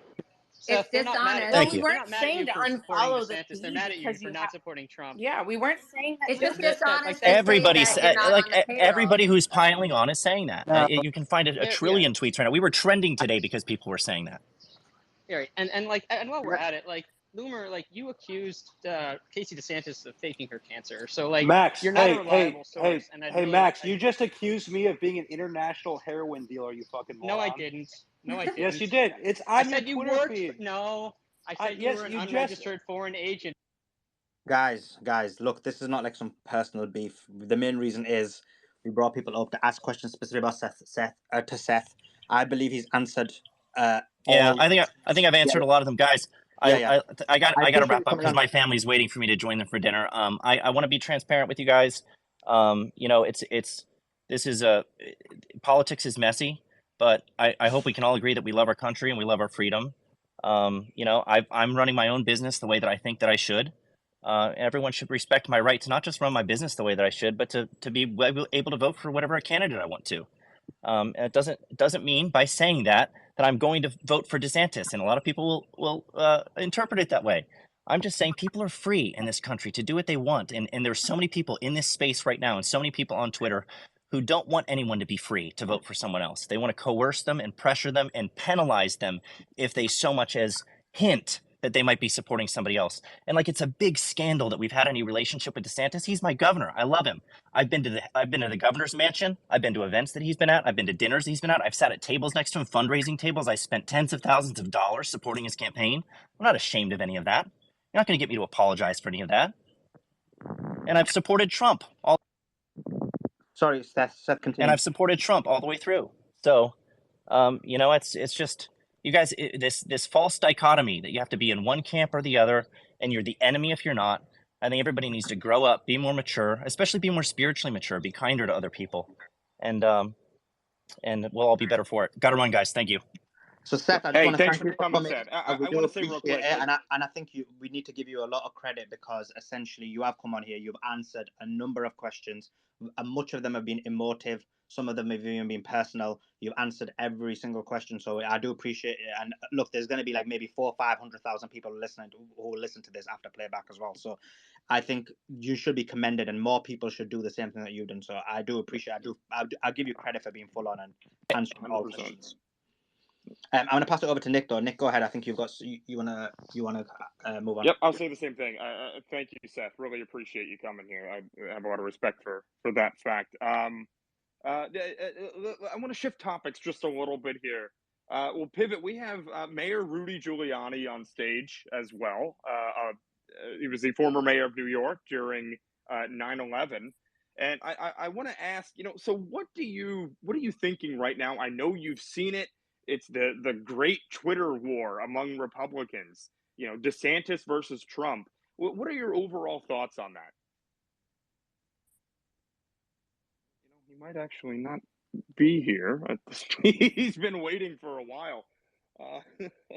So I'll text him and try to get him back on. But Dr. Gorka, everything you just heard right now about the Babylon Bee, everything, all the questions for Seth, his responses. What are your thoughts? Hey.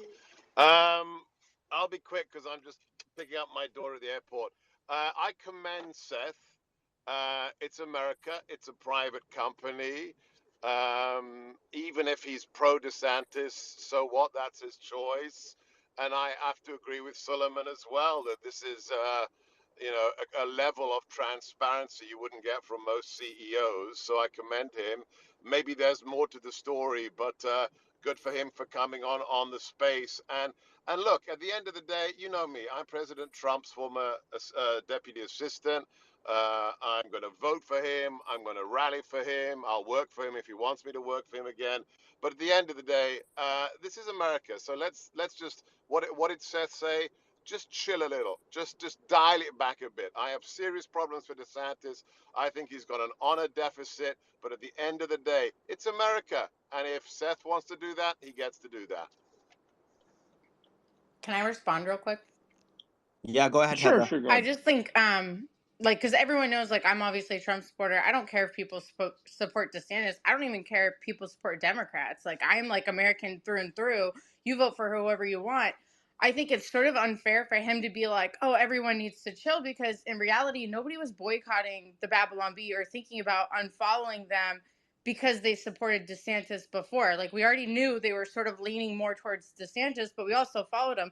People are talking about unfollowing him specifically because they believe he targeted one of his employees for his beliefs. So it's almost like he's trying to deflect and be like, oh no, don't boycott Babylon B because of because you think we're DeSantis. It's like, no, that's not why people are boycotting. People are talking about boycotting because they think you're punishing people for their beliefs. So I just wanted to set the record a little straight there. I do give him so much credit though for being up here taking those questions. Some people in my DMs say he just doesn't want to get Bud Lighted and is doing some damage control. I don't know. Either way, I give him credit.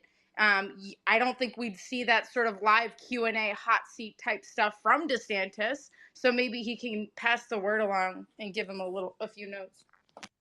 I will say though, because points are being made in that I do respect that he did have the guts to not be scripted and appear on a space and talk with all of us.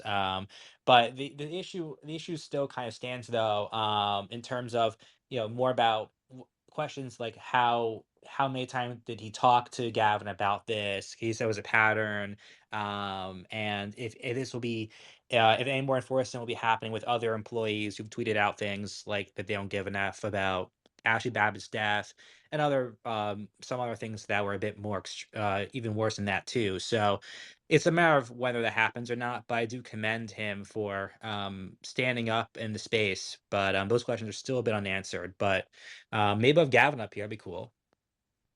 Did you guys message him already? I can try messaging.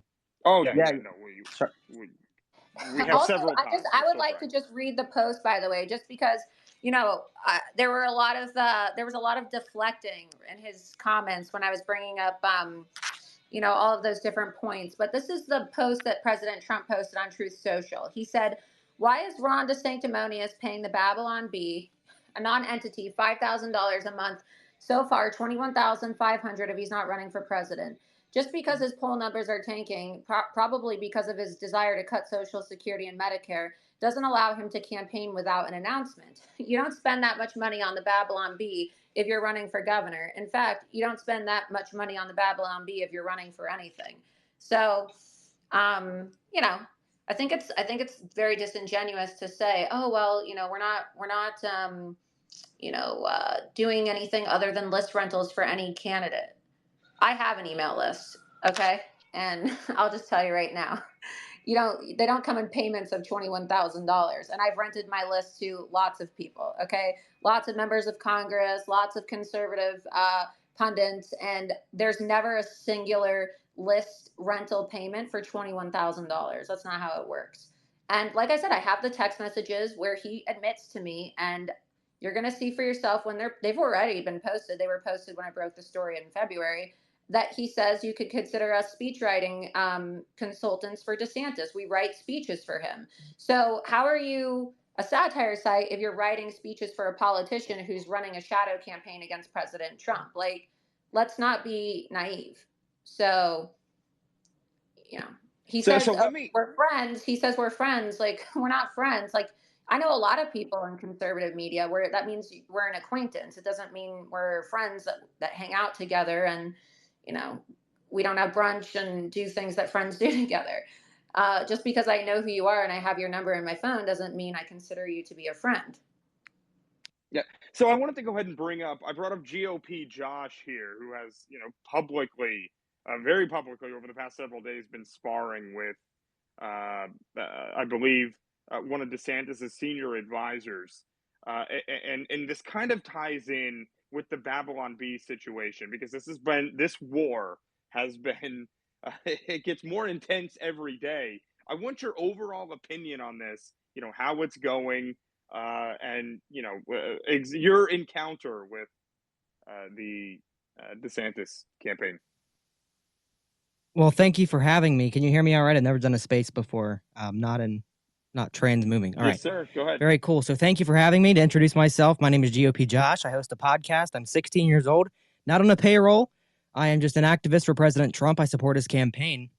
And I made a tweet to Christina Pushaw about her operations that she's had done, that sort of thing going on with her face, and she didn't like it. She kind of responded. She asked what my mom thinks about what I'm doing on Twitter.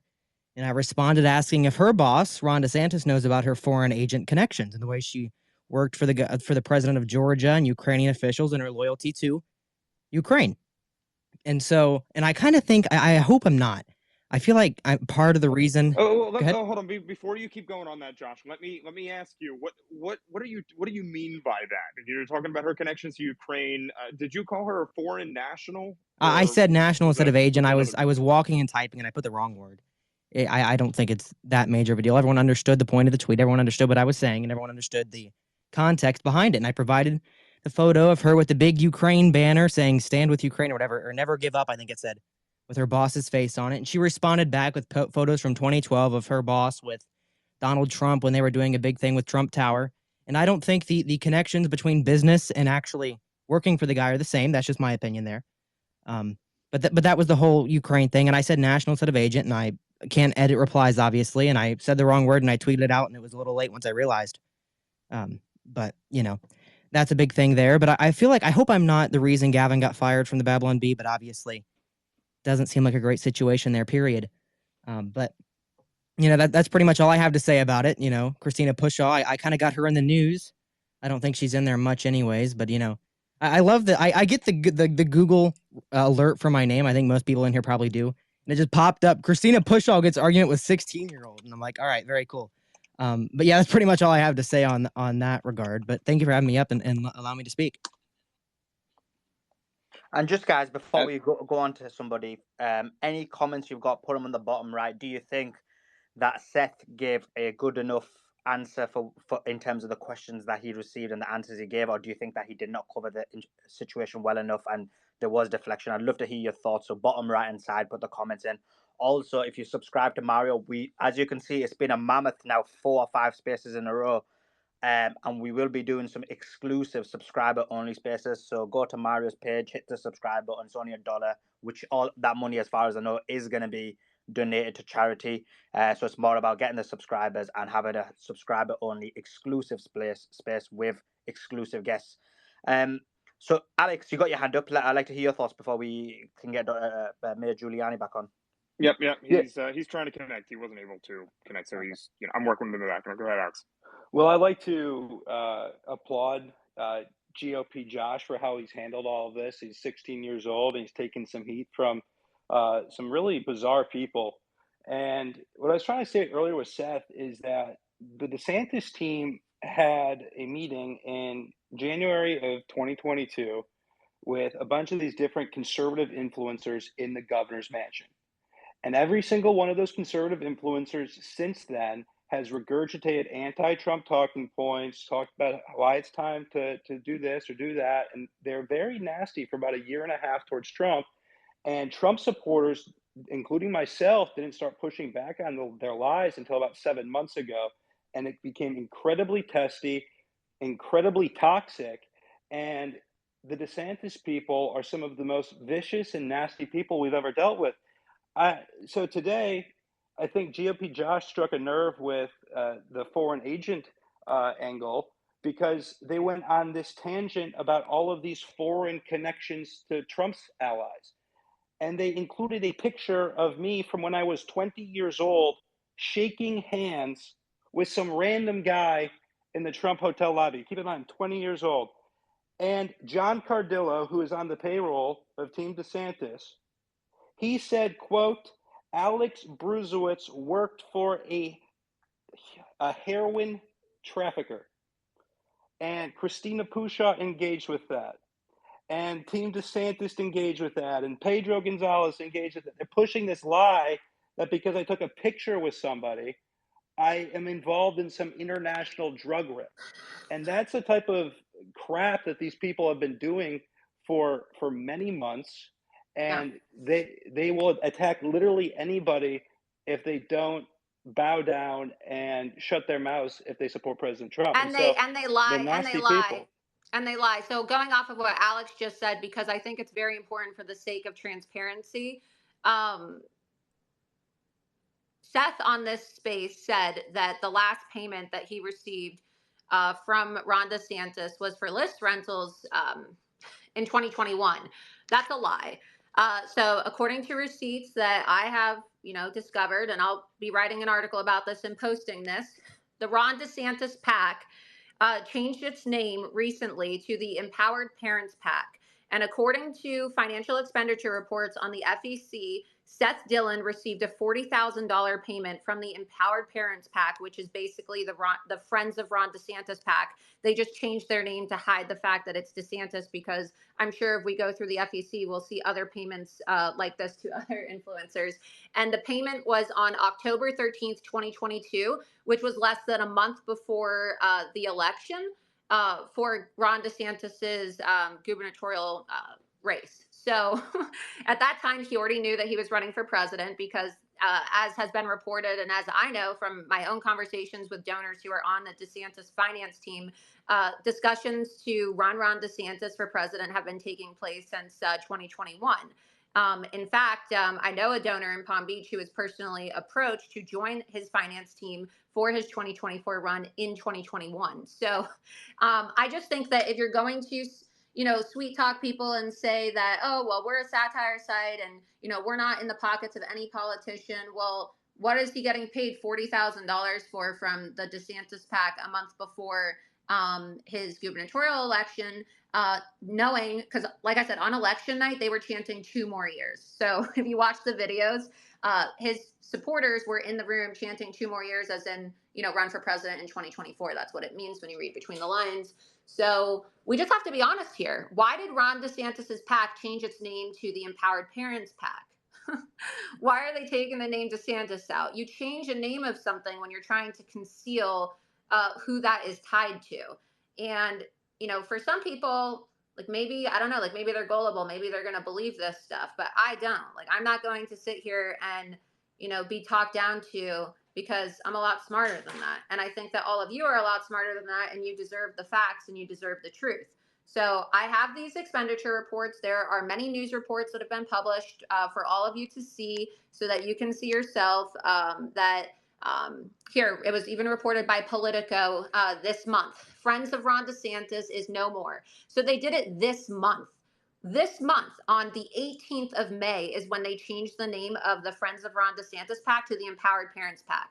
And I guarantee you it's because if you type in Empowered Parents PAC, because that's now what it reflects in the FEC, you'll see that a ton of these social media influencers received very large payments from the Ron DeSantis PAC.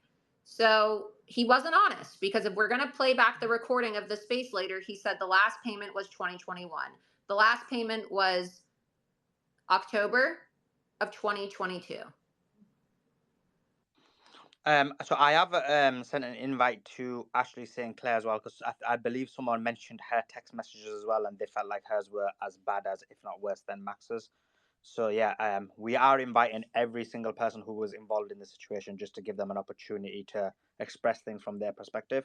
That's fine. Can you actually acknowledge what I just said? Because I mean, you said that you care about transparency, but then he literally just lied in your entire space. He said that the last payment was 2021. So it's nice that you want to change the subject and all, but like, can we actually, engage with what I just said? No, I mean, I wasn't trying to engage the subject. I just invited her while you were talking. But essentially, yeah, if you can post that, then we'll put it on the nest and the people can actually see it when they see the space as well. How do can I send it? Can I send it to you? And then, or you can send it to me and I'll post it. How do you post in the nest, though? That's something I've always been kind of wondering, and I seem to be struggling with. Yeah, you just I mean, I'll let somebody else explain that. But essentially, you just post it, and then there's a button on the which is normally the share button, and then you can send it to the nest. But no problem, if you send it to me, I'll post it. So, I mean, Chief. Sorry, go ahead, Nick. Before you go to Chief's my man, I just want to recommend. I am actively going through the questions right now, the ones that you're putting in the bottom right hand corner. We have some great panelists up here. Some controversial panelists. That seems to be some of the feedback. Maybe some hard hitting panelists. So we're going to go through those questions. So jump in. Or actually, Chief, I guess we'll just go and yield to him. Yeah. Oh, and I just want to clarify. I want to clarify one thing too, because I'm reading this and it looks like the numbers are inverted somehow. Let me go back. I'm going to send this to you so you can see it. The payments are in March of 2022, and there's donations of $40,000. So I wanted to clarify that, because His last payment was March of 2022, and the donation was in October of 2022. But either way, like I said, it's still like contrary to what he said in 2021. So I'll send it so that you can see that. But I just wanted to correct the numbers because it's the inverse. But it's important that people like look at these FEC reports and look at the way money is being concealed. And I would ask the Ron DeSantis campaign, like, why would they change the name of the PAC to the Empowered Parents PAC? What is it, like he announced on the 24th? So what, like a week, literally 1 week before his presidential announcement, they changed the name of the PAC. To me, that just signals that they're trying to hide things. I was gonna say that. So, but Chief, 1 second. So, once Laura sends me that, I will put it on the nest, and then everyone can see it, and then I will bring it up in space once you've sent it to me. Chief, go ahead. Yeah, I was saying you can also reply to the actual space itself on the bottom right of your phone with the tweet, and then you can go and click the arrow button, and you should be able to select the space. But the questions that I still I think were unanswered, and I hope that it does get to these answers though. Was it a pattern issue or a spirited tweet issue? Because if you look back at the recording of the space, you'll see at one point he said it was a not a volume issue of tweets, but because the tweets were mean spirited. But then he continued later on to say that it was a pattern of this. So there is a direct kind of contradiction in there. And if that was true, at what point did he pull him aside at some point and try to explain this privately to him months ago if it was indeed a pattern? Also, there were other employees who were still there who were saying things about how they don't give an F about Ashley Babbitt's death, and I think that's egregious and very mean spirited at the bare minimum. And that's definitely an issue of mine. And then of course in terms of what Laura's talking about, who in Babylon B aside from Seth Dillon may be getting money from this or looking or a part of the whole pack? Is it a culture thing there where there's a work culture of people who get money from the DeSantis crew? How does that whole thing go? So there's a lot of unknown questions, and he did address some of them, but I don't think he fully explained the all the missing parts of the story yet. But he did come on here, but I think he kind of didn't answer everything to the entirety. So I think it's kind of at least these are the questions that I had that weren't really answered. Yeah, I think you make a really good point about the whole mean-spirited comment, because that's one of the tactics that's being used, right, by the DeSantis team, is they say, well, these Trump supporters are just so mean and vicious, and look at how mean they are in their attacks against DeSantis and all of his staffers. But then you pull up their tweets, and they're literally celebrating the death of Ashley Babbitt. And from my understanding, I wrote an entire Substack about this, how Ron DeSantis has, advocated for the J6ers to be locked up and prosecuted, and has cooperated with the FBI and allowed for Capitol Police to have a station in the state of Florida. And then his press secretary was promoted even after making the comments. And I just posted that screenshot on my Twitter about an hour ago. Again, after posting it months ago.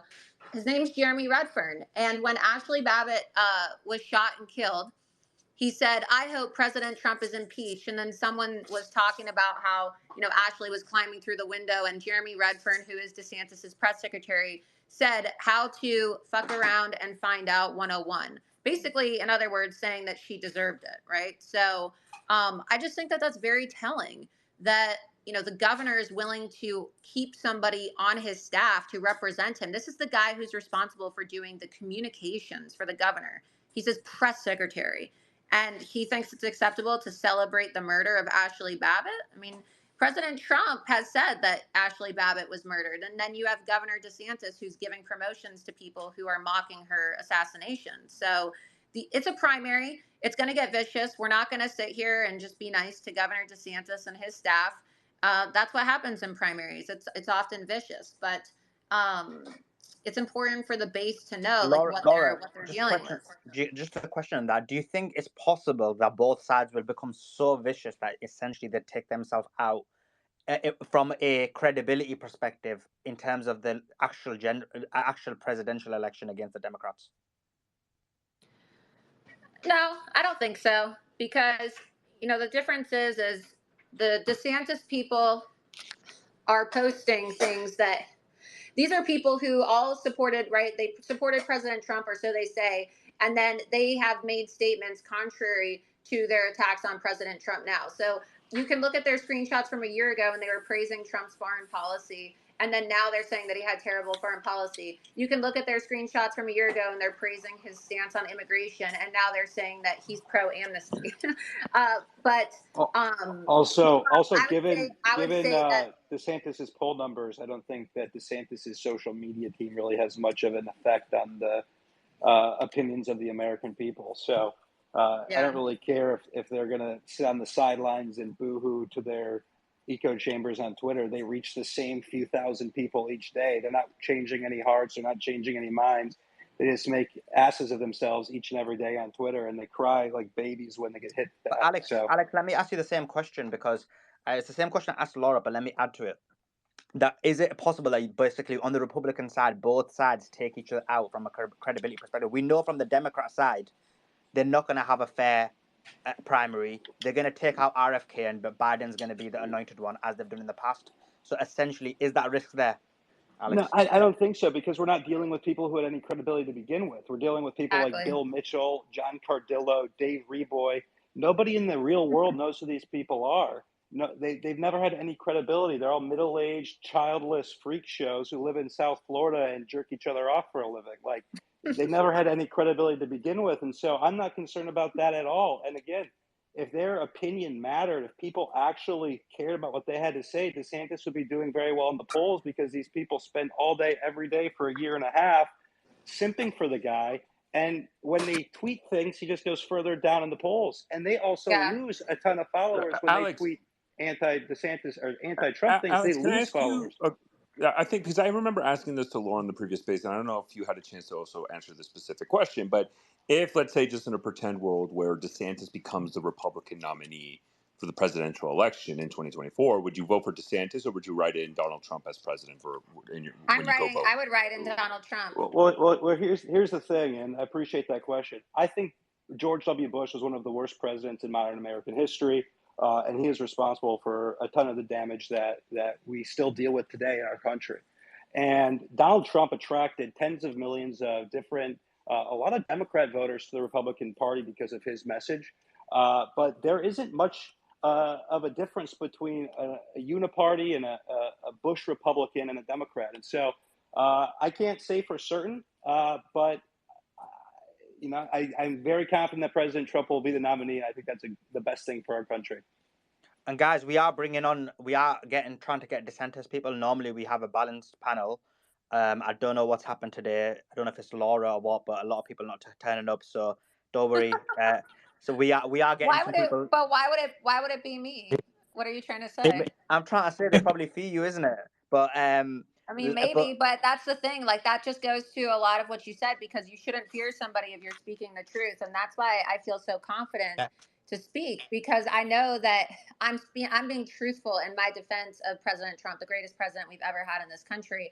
And to be a DeSantis supporter is to be disingenuous inherently, because to support a guy who owes his entire political career to President Donald Trump means that you don't have like a genuine or loyal bone in your body. And so that's the problem here, right? That's why it's gotten so vicious, because as Alex said, these people don't have any credibility to run on. I mean, I participated in the recount, okay? And before Rush Limbaugh passed away, he had said that my investigation in Broward County uncovering a box of ballots in the back of a rental car that traced back to Brenda Snipes helped save the recount, okay? And if it wasn't for that discovery that put more heat on Brenda Snipes, Andrew Gillum could have potentially been the governor. And so he barely won. It was by 32,000 votes. And it wasn't until President Trump threatened to have the DOJ come in and investigate the fraud in Palm Beach and Broward County that Ron DeSantis was looking at losing his election. We already have seen how poor he was performing in the polls against Adam Putnam, and President Donald Trump went against all of his advisors'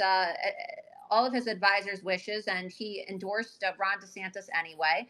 And even Ron DeSantis himself has publicly said that he wouldn't be governor if it wasn't for President Trump. And now all of a sudden he wants to pretend like the president he owes his entire political career to is some kind of like leftist. And you see what DeSantis's campaign team is pushing out. They're saying that Donald Trump has lost his mind. They're saying that Donald Trump is mentally ill and that he is using Democrat talking points.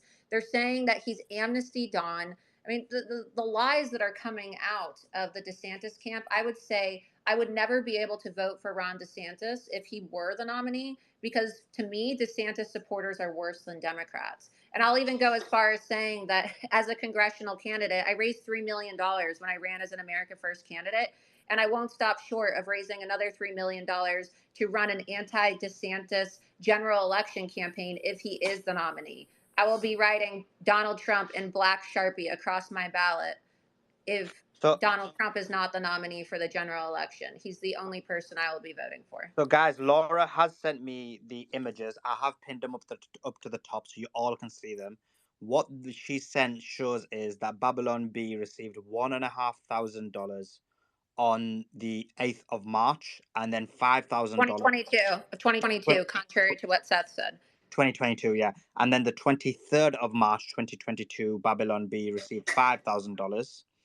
And then the second image shows, is it Seth himself? It's Seth. So I had said it was a payment, but it's a donation. So I was looking on the other side. So the 1,500 and the 1,500 is the payment, and then there was more. There's the 21,000 where he said on the space earlier that the last payment was in 2021. Well, clearly that's not true because you just read the receipt I just showed you. And then the payment was to the DeSantis PAC, which has since been changed to the Empowered Parents PAC. I guess that's a donation from Seth Dillon for $40,000 less than a month before the election. So, he said he gave money to DeSantis. He said that the last payment he received from DeSantis was in 2021. That's not true. And those documents that I just sent you prove that. Yeah, so anyone can see that. That's pinned up so that they can see that, and I've just read it out as well. So, in terms of let me just bring some more people up. Hey, Suleimani, can I respond earlier when about your? Yeah, of course.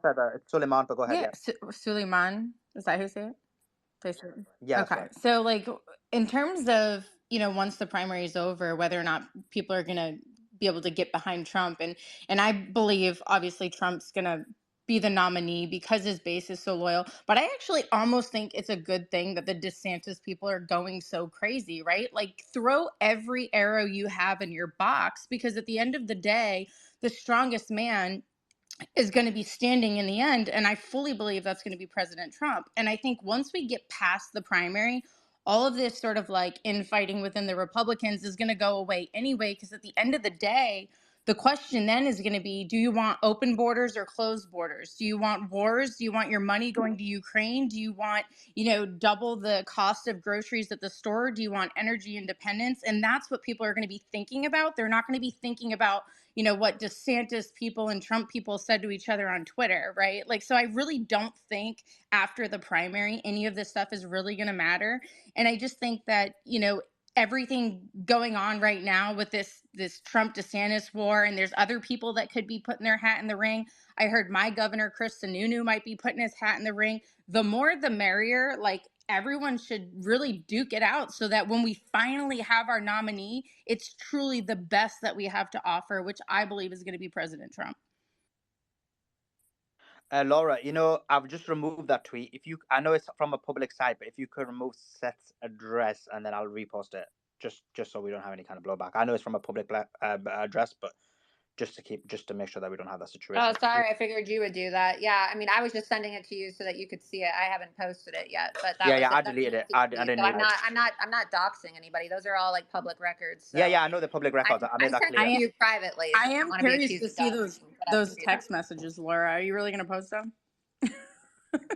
Yeah, I mean, they've already been posted. They were posted on my Twitter account in February. And, I'm just telling you, it wasn't like, oh, this is an off the record conversation. I respect that. If he had said it was off the record, he had said, I want you to correct your tweet. And I said, well, what exactly do you not like find accurate with my tweet? And then you can see in the entire text thread, we're going back and forth. And I said, how's this? Right. And we came to an agreeable position because he wanted me to delete my post that showed the expenditures altogether. And I said, I'm not going to do that. So I'm happy to like get a statement from you. And I want to know like what exactly the payments were for. And I'll just read them right now, the text messages. It said, hold on a second. Why is DeSantis paying Babylon Bee? Seth said, you could consider us speechwriting consultants. We help him find funny angles on Democrats. We don't attack Trump for him. That's silly and false. They've never even suggested that we write anything about Trump. And then I sent him a screen grab of their article that said Trump attacks DeSantis for failing to fire Dr. Fauci, rushing untested vaccine. And in this article at the very bottom, it's like they say it's satire, but they used a quote from Christina Pushaw that I guess they made up. But it's interesting that, you know, this whole conversation and space was created because of like Pushaw's interaction with Gavin Wax. And at the very end of this quote unquote satire article, like there's a quote from Pushaw where it says something like, oh, well, I guess Biden's dementia is contagious in DC. Basically saying like, oh, Trump has dementia. Okay. And when I sent that to Seth and I said, you say that you're not attacking Trump, he said, oh, that's funny. Trump deserves it. Trump deserves it. I mean, that's like a very emotionally charged statement to say, like, Trump deserves it, right? So he admitted in these messages, and I don't care, like, I'll send them to you. I've already posted them. I'm not trying to be malicious. I'm just trying to get the truth out there because there's a lot of people out there that want to claim that they're Trump supporters, but they're really for Team DeSantis. And look, it's a primary. Like, I'm not telling Seth he can't vote for DeSantis. If he wants to vote for DeSantis, fine. I'm voting for Trump. But at least be honest about it. And I said the same thing about Elon Musk. Like, I'm grateful I got my account back. But like for Elon Musk to say he's impartial and then say things like, oh, yeah, well, DeSantis had fundraising records and it's not true. Like Elon Musk literally got fact checked by the site he owns because they kept on saying that DeSantis broke fundraising records by raising $8.5 million and the fundraising record goes to Donald Trump. Didn't So the I'm Babylon going to Bee send you these though? Didn't messages. actually So say 1 second, Claire, guys. like One maybe second. Elon 1 second, raised Heather. money? Heather. Let me bring in Bunchy. Bunchy. I believe that you're pro DeSantis. What's your thoughts on basically the conversation that's happened now, and essentially in terms of the whole Seth Dillon situation with the Babylon Bee? Well, I think it's a private company and he had every right to do what he did. I mean, I think he's absolutely right that everybody in this space, if it was a DeSantis supporter he fired, would not care. They wouldn't be tweeting about it. They wouldn't be saying anything about it. And I understand you're friends with Gavin, many of you guys. And now I'll just say personally, I would not have done it publicly. I think that's the wrong way to do it. I wouldn't have done it. If I was his boss, I would have called him and I would have said, hey, we need to calm this down a bit. You're getting a little too out of control. You know, and I think everybody in this space, if you have a little humility, you say you've done the same thing. Like, you know, everybody's gotten out of control. They've overreacted. They've lashed out. They've tweeted something they shouldn't have. But I think the stuff that Laura's saying, like, we're taking her word for it. I mean, but her record's not the best. So I don't know why we're going to sit here and hear about, you know, these payments and that payment. She admits she doesn't know what the payments are for and yada, yada, yada. And now we're like getting deep into the weeds of just slandering the Babylon Bee when that's not even what the original topic was about. So that's my thoughts on it. I think Seth is a private businessman who made a decision that he felt like he needed to make. I never said that I admitted I didn't know what the payments were for. I just read you text messages. So again, another lie. I just read you messages where he said that they were for speechwriting services. So which payment? I'm being honest here. I have screenshots to prove which it. payment? You're saying a lot of things, The but you're a terrible liar. So which payment? $21,000 payment. I'm not a habitual liar. I know that DeSantis supporters love accusing Trump supporters of being liars because you guys are liars and you don't have integrity.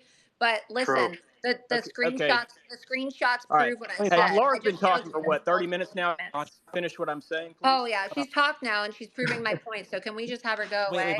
I mean, if you're gonna talk bullshit, you're gonna get called out for it. I'm sending him the screenshots now, so you can just shut the hell up. Agreed. Bonchi's a nasty guy. He hides behind an anon. He's vicious. At least Laura puts her face out there and her name out there. And Bonchi, you're really a nasty guy. You were complaining about Christina Pushaw being criticized for her appearance. And believe me, there's a lot of material there to work with, a lot of Botox to work with. And then you were posting pictures of GOP Josh's face. He's 16 years old, and this is the first time hearing you speak. And it sounds like you're a grown man. And so you were cyberbullying a young man, and now you're in here crying about people's behavior. So Banji, I think you have a lot of issues, and you're I probably know one of this the worst space is supporters out about there. 20-1 MAGA supporters, and that's great. Like I've voted for Trump twice. I have no problem talking to you guys, but you're going to have to let me speak instead of three of you jumping on at one time. So I'll address that. Absolutely.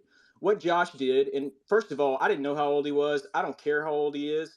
If you come on Twitter and you make a disparaging, vicious comment about a woman saying that her face is so full of Botox that it doesn't move, the idea that it's improper That for me. Banji, that's a Let me fact. finish what I'm saying. I never said that, to be clear. Yes, you did. Yes, you did. What did you say? Give the exact quote, Josh. Exact quote. I'll put it up so it'll stay and you can read it. I'll put it up on the space. Give me a Great. second Give to the find it. exact quote. But is that a fact, Banji? So, guys, Have you one seen her second, speak? one second. Seth is back. I'm I'm not sure sorry. how long you've got him. I'm not going to get into these. I'm not going to get into these. What? 1 second, bro. Seth is back. Oh, he dropped again. Oh, go ahead now, Bunchy. I was gonna bring Seth Yeah. back in. And look, let me just finish this because I know nobody cares about this. This is a little Twitter No, spat. Bunchy. I'm gonna let you finish. I'm going straight to you. What I Yeah. was saying was, just finish your point because Seth is back. So I do want some of the things that Laura Absolutely. said. Yeah, absolutely. He's way more than important to me. I get it. Look, Yeah. Go ahead, Bunchy. the point is this. Christina Pushaw did nothing to GOP Josh. He lashed out talking about her physical appearance, and I posted his picture that's on his profile, and I said, "This is the person who's talking about somebody else's appearance." That was I'd have to go look up the exact quote, but that was what I was saying. Now, Alex cropped out the quote tweet that I was quoting.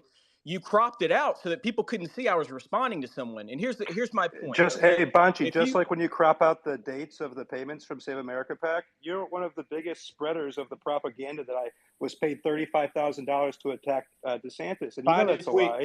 Find a tweet where I You said crop out the dates, No, little I guy. think you're confusing me with somebody else. I've never even called you the $35,000 man. So, I mean, Dave and Max, other people have made that joke about you. I don't even call you that. In fact, every time I respond to you, it's something where you're lying or how many posts have you deleted in the past week where you've said something false and then So you I do realize that. it's false? All right, guys. So no, I do that. I do that to Let me troll finish you. my point about the. No, guys, you guys are just basically it's about a personal thing, and I'm not really bothered about it. It's boring. So let me go to Seth. Seth, thanks for coming back. Laura has sent us some. Well, any thoughts you've got initially, but in addition to that, Laura has sent some payments that were made by yourself to DeSantis's team, DeSantis's PAC. So And I just like. I also sent you the screenshots right now so you can see everything I'm saying is true because I take great offense to being called a liar.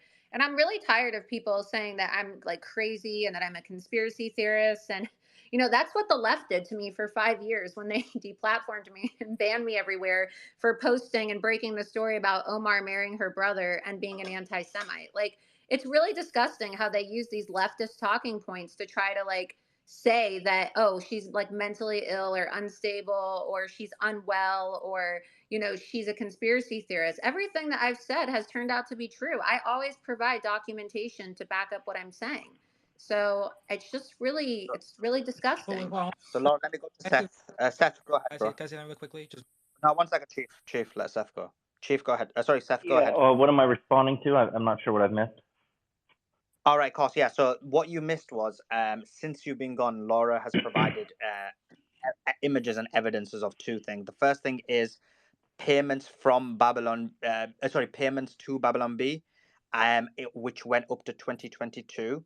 And the second thing is your and so the final payment, one payment was on the 8th of March 2022 of $1,500. The second one was 23rd of March 2022, which was $5,000. And then your personal donations, one of which is £250 on the in 2021, and the second one on 2022 on the 13th of October, which was $40,000. So I believe that so that was the first thing, and then I'll go on to the other messages afterwards. But I believe you said previously that the last time there was any kind of donation or any type of money received by Babylon B was on 2021. No, I said that the screenshot that everybody's sharing crops off the dates. That screenshot was of payments from 2021, I believe, for list rentals. That's what I said earlier. Yeah, so I guess I'm there's all of this, the questions about payments that we receive or what they're for. We're not always at liberty to disclose things like that. A lot of business relationships have contractual agreements that restrict what you can say about that.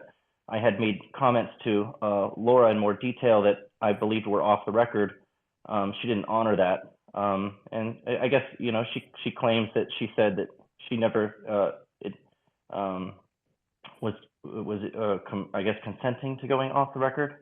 It was just But all over perhaps, text. We didn't have a verbal conversation. It was yeah, text and I messages. I'm wanted to, happy before I to, spoke to you, I wanted to make sure that it was off the record because I wasn't at liberty to, but I it wasn't, doesn't say in the text messages off the record. You never okay, said you, off you, the you record. I can get, went through you my can get really messages. specific into the Laura, semantics. doesn't Obviously, I was concerned about what I was saying to you as if you were talking to me as a journalist or not. So it's very frustrating that you're now sharing the information that was shared with you privately, publicly. I'm not ashamed of these things. A lot of these things are protected by agreements where there's non-confidentiality. You're not allowed to speak about them publicly. I can say definitively and factually and deny categorically that we have ever been paid to attack Trump on behalf of DeSantis or any affiliate of DeSantis, any PAC. We are a satire site. We make jokes.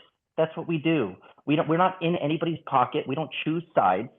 We will run email campaigns for anybody.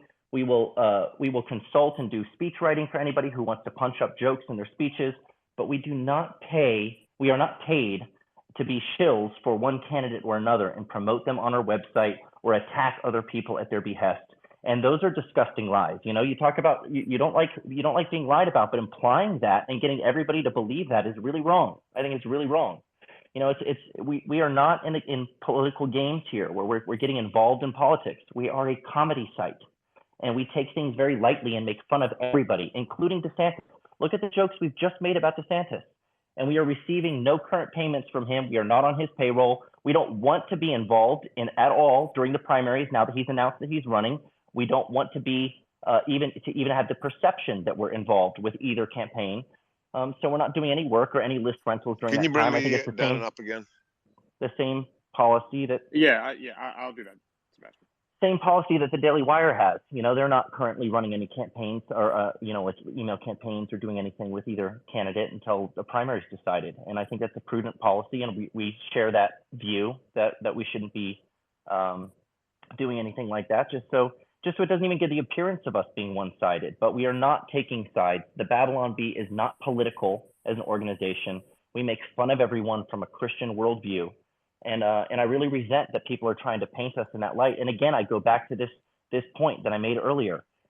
Even if we were in one camp or another, don't we have a right to be? Like, why does that make us evil? It's so silly. It's so silly. It's ridiculous. Like, we don't have a right to freely associate with whoever we want to. I'm proud of whatever I've been able to do to help DeSantis get elected by donating to his campaign or going to the governor's mansion was a great honor. Going to Mar-a-Lago was a great honor. I'm not embarrassed of any of it. It's not a gotcha where something confidential that I'm ashamed of that's being hidden is being leaked into the public.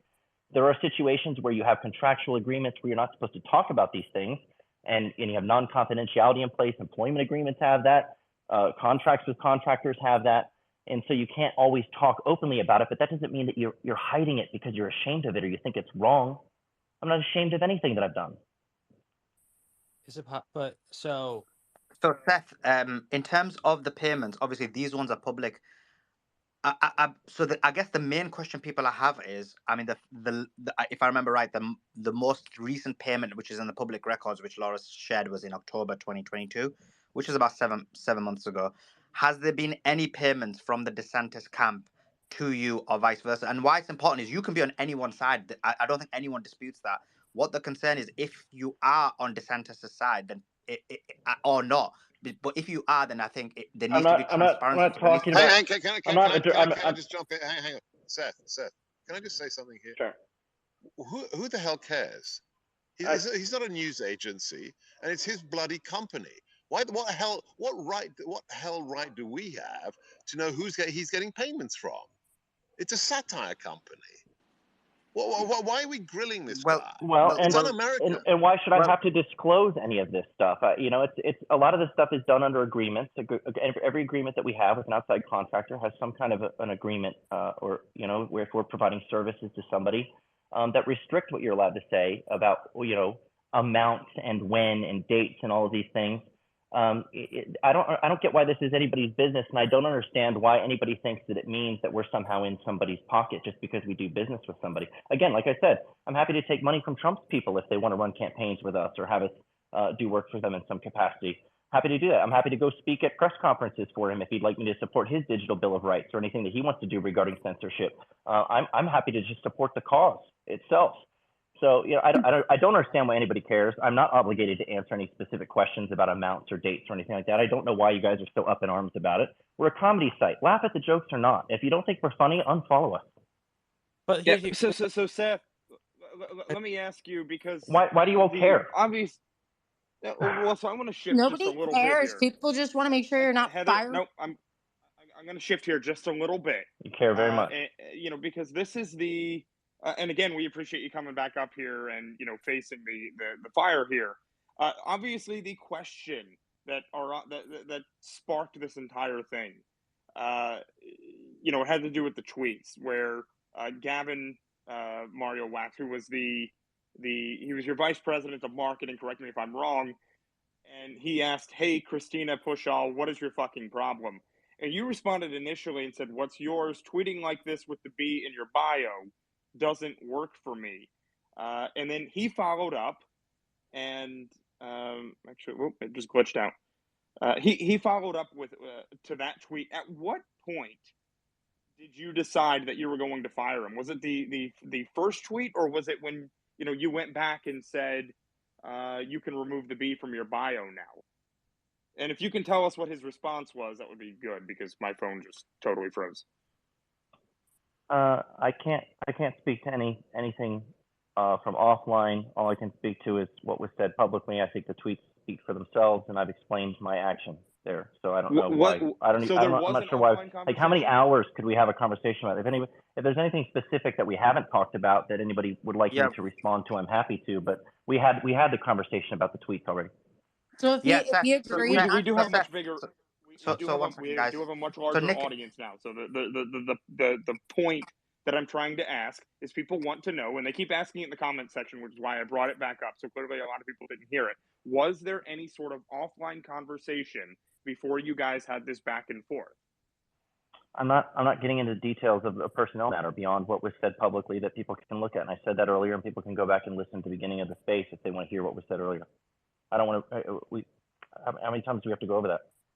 Could I just because I think I can clarify something here. The reason, at least for what I kind of cared about it for, was because I've heard about Gavin with his work with young Republicans in New York, and from what we saw on Twitter, we saw him do something. He made a tweet, and whether there was a pattern or not, you kind of at one point said it was not the volume, but the spirit of tweets, and then the other time he said it's a pattern. So that was the confusion there, and then. What happened afterwards, he got fired on Twitter publicly, and that kind of appeared for people online who don't really look into stuff a lot to appear to be some sort of not really retaliation, but a way to get rid of someone who was defending himself on there. Now, if there's an internal problem with him performance wise, that's something we have no clue about. I'm sure not gonna be able to talk to us if you've talked to him in the past about performance or other issues. Maybe you've talked in the past about his tweets. Okay, so earlier it was all this conversation about whether it was political or not. I explained it has nothing to do with his politics, which candidate he supports, or who I support. It had nothing to do with that. This was a conduct matter. Okay, so it was was it the volume of the tweets or guys? Is there anything new or interesting that we can talk about that we haven't already gone over? Just what yeah. So Seth, although this isn't new, you did answer this question a number of times before, but so Seth, let me just. But in the comments, one of the main contentions they had, and it's your choice if you want to clarify this point, but one of the main contentions people are having is that they feel like you've not held a single position. So at one point you said, it's the volume of tweets, and the second time it was the spirit. So that's what people in the comments feel. So that's why that's the reason why. If you want to clarify, it's your choice. If you don't want to, like, it's none of your Yeah, business. I mean, I go back to what I said earlier. The reason everybody cares is because they want to turn this into me attacking a Trump person because they were defending themselves against DeSantis people, and I'm a paid DeSantis shill, and I'm defending my DeSantis friends. That's how everybody's trying to spin this and present this, and that's why everybody cares, and that's why everybody keeps asking me these same questions over and over again. It has nothing to do with any of that. And my own reasons for it, I can have my own reasons for it. I don't. It's my company. I can run my company how I please. And if you're concerned about whether or not I'm internally consistent or how I'm applying my employee handbook and rules again with my different employees, like, it's a totally different issue. The topic of this is censorship, and everybody's concerned about whether this is a DeSantis Trump thing, and I've answered all of that. So I don't have to explain to anybody my hiring and firing decisions. I run a company the way that I please. I explained my reasons for why I felt I needed to part ways with a person who I felt like wasn't conducting himself in a manner that reflected well on the Babylon Bee. And so, that's that. So it doesn't go beyond that. And the fact that we're still now hours later retreading the same ground is bizarre to me. Aren't you all bored? So Seth, you know what it is? So in terms of being a private company, you're right. It is your company. You can do what you want. But at the same time, people are able to voice their concerns. So, for example, Twitter is now Elon Musk's own company. But let's say he decided to ban every single conservative. That would have people would talk about it. People would be angry. People would be upset because that would be a form of censorship. Right, of course. And I've already explained, though, that I don't ban people based on their opinions. I haven't made any hiring or firing decisions based on people's viewpoints. That's never happened. It never will happen. I've explained that repeatedly. So you guys could keep asking me about it, and I'll just tell you the same thing. I'll say what I said earlier. I don't make those decisions based on people's viewpoints. I'm not censoring people because I don't like a viewpoint they've expressed. I disagree with a lot of my employees on a lot of things. I disagree with them on theological points. I disagree with them on political points. We have those disagreements in our Slack channel sometimes. We have them face to face. Nobody ever gets fired for it. It's opinion. People have a right to their opinions. So, Seth, I'll go just a little bit. We'll go to just a little bit of a different topic here, because you have been very much tied in at this point with the Trump versus DeSantis debate. Is this a problem for the party? Is this just so ugly to the point where you see a lot of people? I know Laura said earlier, or maybe it wasn't Laura, maybe it was somebody else on stage, that said that they would absolutely not vote for Ron DeSantis. At the time, how do you see this going from here? Because obviously you've been a huge target of one side of this. I think it's unfortunate. I think it's a problem for the party. It's healthy to have primaries and debates over who should be the right candidate. It's a very healthy thing for us to have conversations about that and to debate it and for the best candidate to rise to the top and win. I think it's an unhealthy thing when any group supporting one or the other candidate considers it some kind of moral crime or political crime, something unacceptable for them to not support the candidate that they prefer. I think it's very unhealthy. And I think you have that on both sides to some extent in this conversation. And the fact that we're getting caught up in it, I think it's just silly and ridiculous. I keep going back to the fact that we're a satire site. Oh, you caught us. We got some payments. Whatever. We'll take payments from any candidate or person that we, obviously there'd be some that we wouldn't. I probably wouldn't accept money from Biden to run campaigns, and he wouldn't want to. But we're not making selections along those lines where it's people that we prefer to work with over somebody else, and we don't endorse candidates. We make jokes on the internet. That's what we do. And so it's bizarre to me that we're caught up in the middle of this. It's just a situation where everybody wants to vilify anyone who they feel might not be in their corner. And it's a way of coercing people. It's a way of manipulating them and bullying them and punishing them if they don't get in line and do what you want them to do. I find that extremely toxic and unhealthy. Seth, and does this put it's you bad in for the country. Going forward, we know that from the Republican side, from the Democrat side, I already mentioned this, I think there's going to be no issue. They don't have a fair primary. Biden's going to win. But with the GOP, there is a fair primary.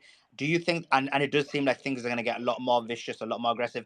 does that put you under pressure to double think about things that you're going to post in concern that you're going to maybe offend either party? No, I don't really. It doesn't bother me if people get upset or offended. Um, I don't think we take any of that into consideration. We're going to make jokes about whatever we think is funny. So it wouldn't put you under pressure, let's say hypothetically, based on now the fact that it's been framed and people do believe it, especially from the Trump side, that you're essentially on DeSantis' side. We That still if you're, make jokes about. We just made jokes about Trump the other day, oh yeah, and you mentioned people that. You mentioned and that. people capitalize on it, and they screenshot it. And they say, "Oh, look, see, it's obvious. They're paid by DeSantis to make fun." We've made more jokes at Trump's expense than any other person. If you search Trump on our website, we've made more jokes at his expense than any other person. I voted for him. A bunch of us did. Doesn't mean we're not going to make jokes at his expense, and it doesn't mean that DeSantis has been paying us since the site was started in 2016. That's absurd. No, I get that. But going forward, let's say now, would this put you under pressure? Like hypothetically speaking, if you did have more memes against Trump compared to DeSantis, like would you be thinking, let me balance it out? Like as a CEO, how would you be dealing with this from now on? No, I mean, people are going to say what they're going to say. Look, everything that I've just said to refute this idea that we're in somebody's pocket. Most of the people that are listening that have already made up their mind on this don't care. You know, they're not interested in the truth. They're just interested in a narrative, and they'll continue to advance that narrative. So it is what it is. You know, you can't make everybody see things the way that you want them to be seen or the way that they actually are. So you just have to go about your business as usual. So we're gonna target the targets that deserve it. We're not going to be hands off DeSantis, even if 90% of the people who work at the Bee decide to vote for DeSantis. We're not going to be hands off of him because of that. We all made fun of Trump, and we're making fun of him when we voted for him. So you know, it's silly to expect that we should behave a certain way or not behave a certain way. Again, you guys, everybody's so worked up about a comedy site. It's bizarre to me. Yeah. I haven't heard anybody explain why. Why does everybody care so much? None of these things. Like I heard someone say a minute ago, like, what do you guys care? Like this is a private company making their private decisions. I don't know. I think it's just an excuse to find somebody to vilify and punish. And I think that's bullying. And I think it's wrong. And yes, I think it's unhealthy for the country. Well, Seth, look, I feel like you didn't even have to come on the second time, but you've essentially come on. You've answered every single question, some of which you've answered like maybe 10 times. So yeah, we appreciate you coming on. But I actually don't think there's any more questions you can be asked because you've kind of covered everything that we do. But I agree. Feel free to stay on if you wish to. But essentially, that's my perspective. But yeah, Nick, go ahead, bro. Yeah. So yeah, no, definitely want to thank you, Seth Dillon. I think you did a great job actually going through the questions, explaining your side. You didn't run away from them. So regardless of what people think, you know, on the panel and in the audience, I'm sure you gained a lot of respect just for doing that. So thank you, sir. Yeah, thank you. I appreciate that. Look, this is not a situation where there's a gotcha. There's some undercover reports that are going to expose what we've been doing. There's nothing that we have to hide. There's nothing that we're doing that's unethical. We're not in anybody's camp. We're having fun making fun of people, and we're happy to support. I'm happy to support my governor in Florida. I'm happy to support the president when we get a new president who replaces this one. You know, it's the whole conversation to me. This whole thing is really overblown and kind of silly. And the fact that we've gotten into the weeds so much about, you know, the reasons for the firing or the reasons for the tweets and when decisions were made and all of that, I'm not sure why any of that is relevant to anybody in this space. You know, this is a personnel matter in a private company. And yes, obviously the things that happened publicly were public. You can see what I had to say and my reasons for doing what I did. But, you know, again, like I said, the fight, I think the fighting is unhealthy. When I ended my comments earlier, I emphasized the importance of us kind of being kinder, being more charitable. Let's not try to see the worst in everybody and assume that they're our enemy. You know, we can disagree with each other and even vote for different people. And it doesn't mean that we have to be enemies or treat each other as enemies. Yeah. So actually, we have two more questions real quick. I want to bring in. I'm going to bring in Paul here in just a second, who is he's a member of the New York Young Republicans Club, and he would like to address it. But I want to bring Aaron Kheriaty real quick, and so you have a pretty good question. Jump in, Aaron. Yeah, thanks, Nick. Seth, thanks for being on here. Big fan of Babylon Bee. I think this whole tempest in the teacup is pretty absurd. But I want to ask you, because I've been concerned about how hard it's become to do comedy now in our society. And I think actually Babylon Bee's comedy is pretty charitable. It's pretty gentle, chiding. It's very funny, but it's, a lot of humor can be extremely hostile. And I think you guys, for the most part, avoid that on both sides of the political spectrum. But the fact is, so many comedians have a hard time going on campus these days. It's just become harder to make jokes in this society. And it seems to me that that's a very bad thing for society, a very bad thing for us politically, because, the role of the court jester in society has always been able to say things to the king that other people couldn't get away with saying because, they get their heads lopped off. And particularly in a free and democratic society like ours, where you're supposed to be able to say things to the king if you don't like what the government is doing, it's become harder to do that. It's become harder to do that even through the sort of role of comedy and jokes in our society. I'm just wondering, as somebody who runs a site that I think does a terrific job of trying to do this and trying to be fair about it, you guys, certainly have your maybe political slant or whatever. But what you've been navigating, what you've been dealing with, seems to me to be actually not trivial, because it's a sign that something has gone really sideways in our current cultural climate. I wonder if you could comment on the role of a site like the Babylon Bee in a healthy culture. Yeah, thank you for the question. Nice to switch topics, honestly. Well, comedy is hard for a number of reasons. I think that, if the Bee goes out of business, it's going to be because the real world and satire have become completely indistinguishable from each other. That everything feels like a parody these days. Every story that you see in a real headlines is so over the top, it's almost impossible to satirize it. So that's one challenge for comedy. But another challenge is that there's a lot of people who don't want to hear the truth, and comedy is a vehicle for truth delivery. They don't like to confront the truth, and they don't like that comedy speaks truth so effectively. And so, it gets caught in the crossfire of the people who are at war with the truth and reality, which is, in our view, predominantly people on the left. But there's also this kind of culture and climate where people are, taking themselves too seriously and less willing than ever to laugh. And I think that's a bad thing too. Like you said, there's a lot of comedians who won't go on college campuses anymore. Everybody wants their safe space. It's very, very unhealthy mentality to be in. We take ourselves so seriously. We think we have this right to not be offended, and that's just ridiculous. And I think comedy that speaks uncomfortable truths, that kind of makes us squirm in our seat a little bit, not always laugh, but like we're the butt of the joke, but there's some truth to it. That's a healthy thing to kind of examine yourself in that way and laugh at yourself.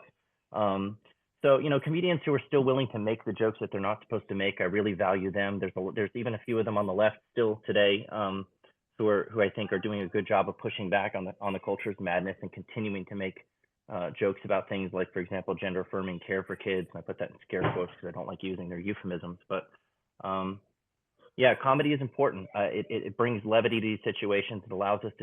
It helps us to take ourselves a little bit less seriously. And honestly, we're all passengers on the ship of fools from time to time and deserve to be laughed at and deserve to laugh at ourselves. So, I think humor is beneficial in that way. And I also think there's an importance for mocking things that deserve to be mocked. I've said this many times before in public statements and in speeches, that if that we have this idea that we've improved morally because we make fun of fewer things. And I think nothing could be further than the truth. I think that we're more depraved than ever because we've affirmed and accepted things that we should have as a culture ridiculed and rejected. And so there's a moral imperative to mockery. There are bad ideas that have bad effects in society that need to be mocked. They need to be torn down. And so I think humor has a role to play there too. Hope that answers your question. Yeah, that was terrific. Thank you. Paul? Yeah. Thanks, Nick, for bringing me on. And I just had a couple more questions for Seth regarding sort of the nature of Gavin's firing. By the way, I'm part of the Young Republicans Club in New York City, and I'm a very strong supporter of Donald Trump. And people who follow my Twitter account know exactly which side I fall on the Trump-DeSantis war, so to speak. But I appreciate Seth for coming on tonight. I appreciate the fact that I wasn't here for the entire forum, the entire discussion, but I appreciate the fact that he was answering questions from many people who were hostile to him, and he did so with relative grace. But the bottom line is this was a very public firing. He did this on Twitter. Now I know the fact that Seth now is saying, this is a private company and this matter is to be handled internally. But the bottom line is that this was made on a public forum. It was made on Twitter, and it was in response to a flagrantly political tweet. Gavin called out expressly Christine Pushaw in that tweet.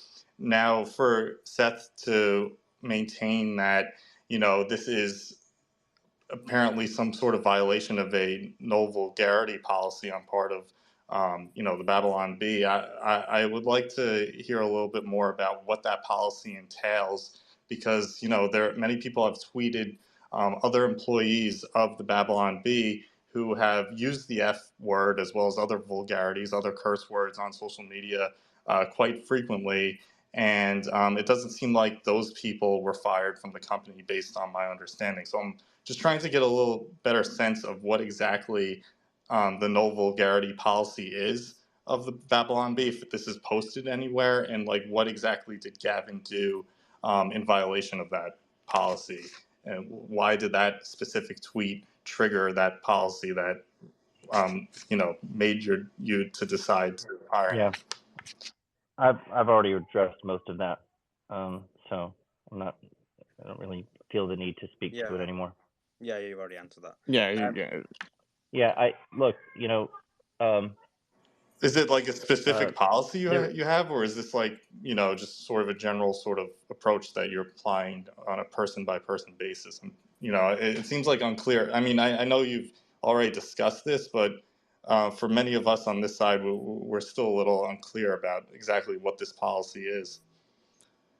Yeah, I don't see how that's really anybody's business on this call. This is a public space where I'm not getting into the details of personnel matters. Well, it was a public firing, so I mean the fact that you made the decision to fire him on a public forum. So given that fact, you would think that you would provide a little bit more context, a little bit more elaboration about what this specific policy is that you're implementing. I didn't say you're fired in a public forum. Well, I never said that. So did you? Well, maybe. All right. So maybe let me clarify. Did you not fire him from the company?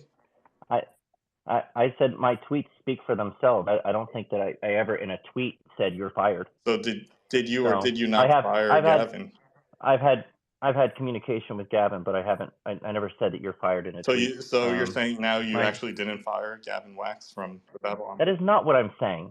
No, that is not what I'm saying. So what are you saying? I said, you said this was a public firing. I said I never tweeted you were fired.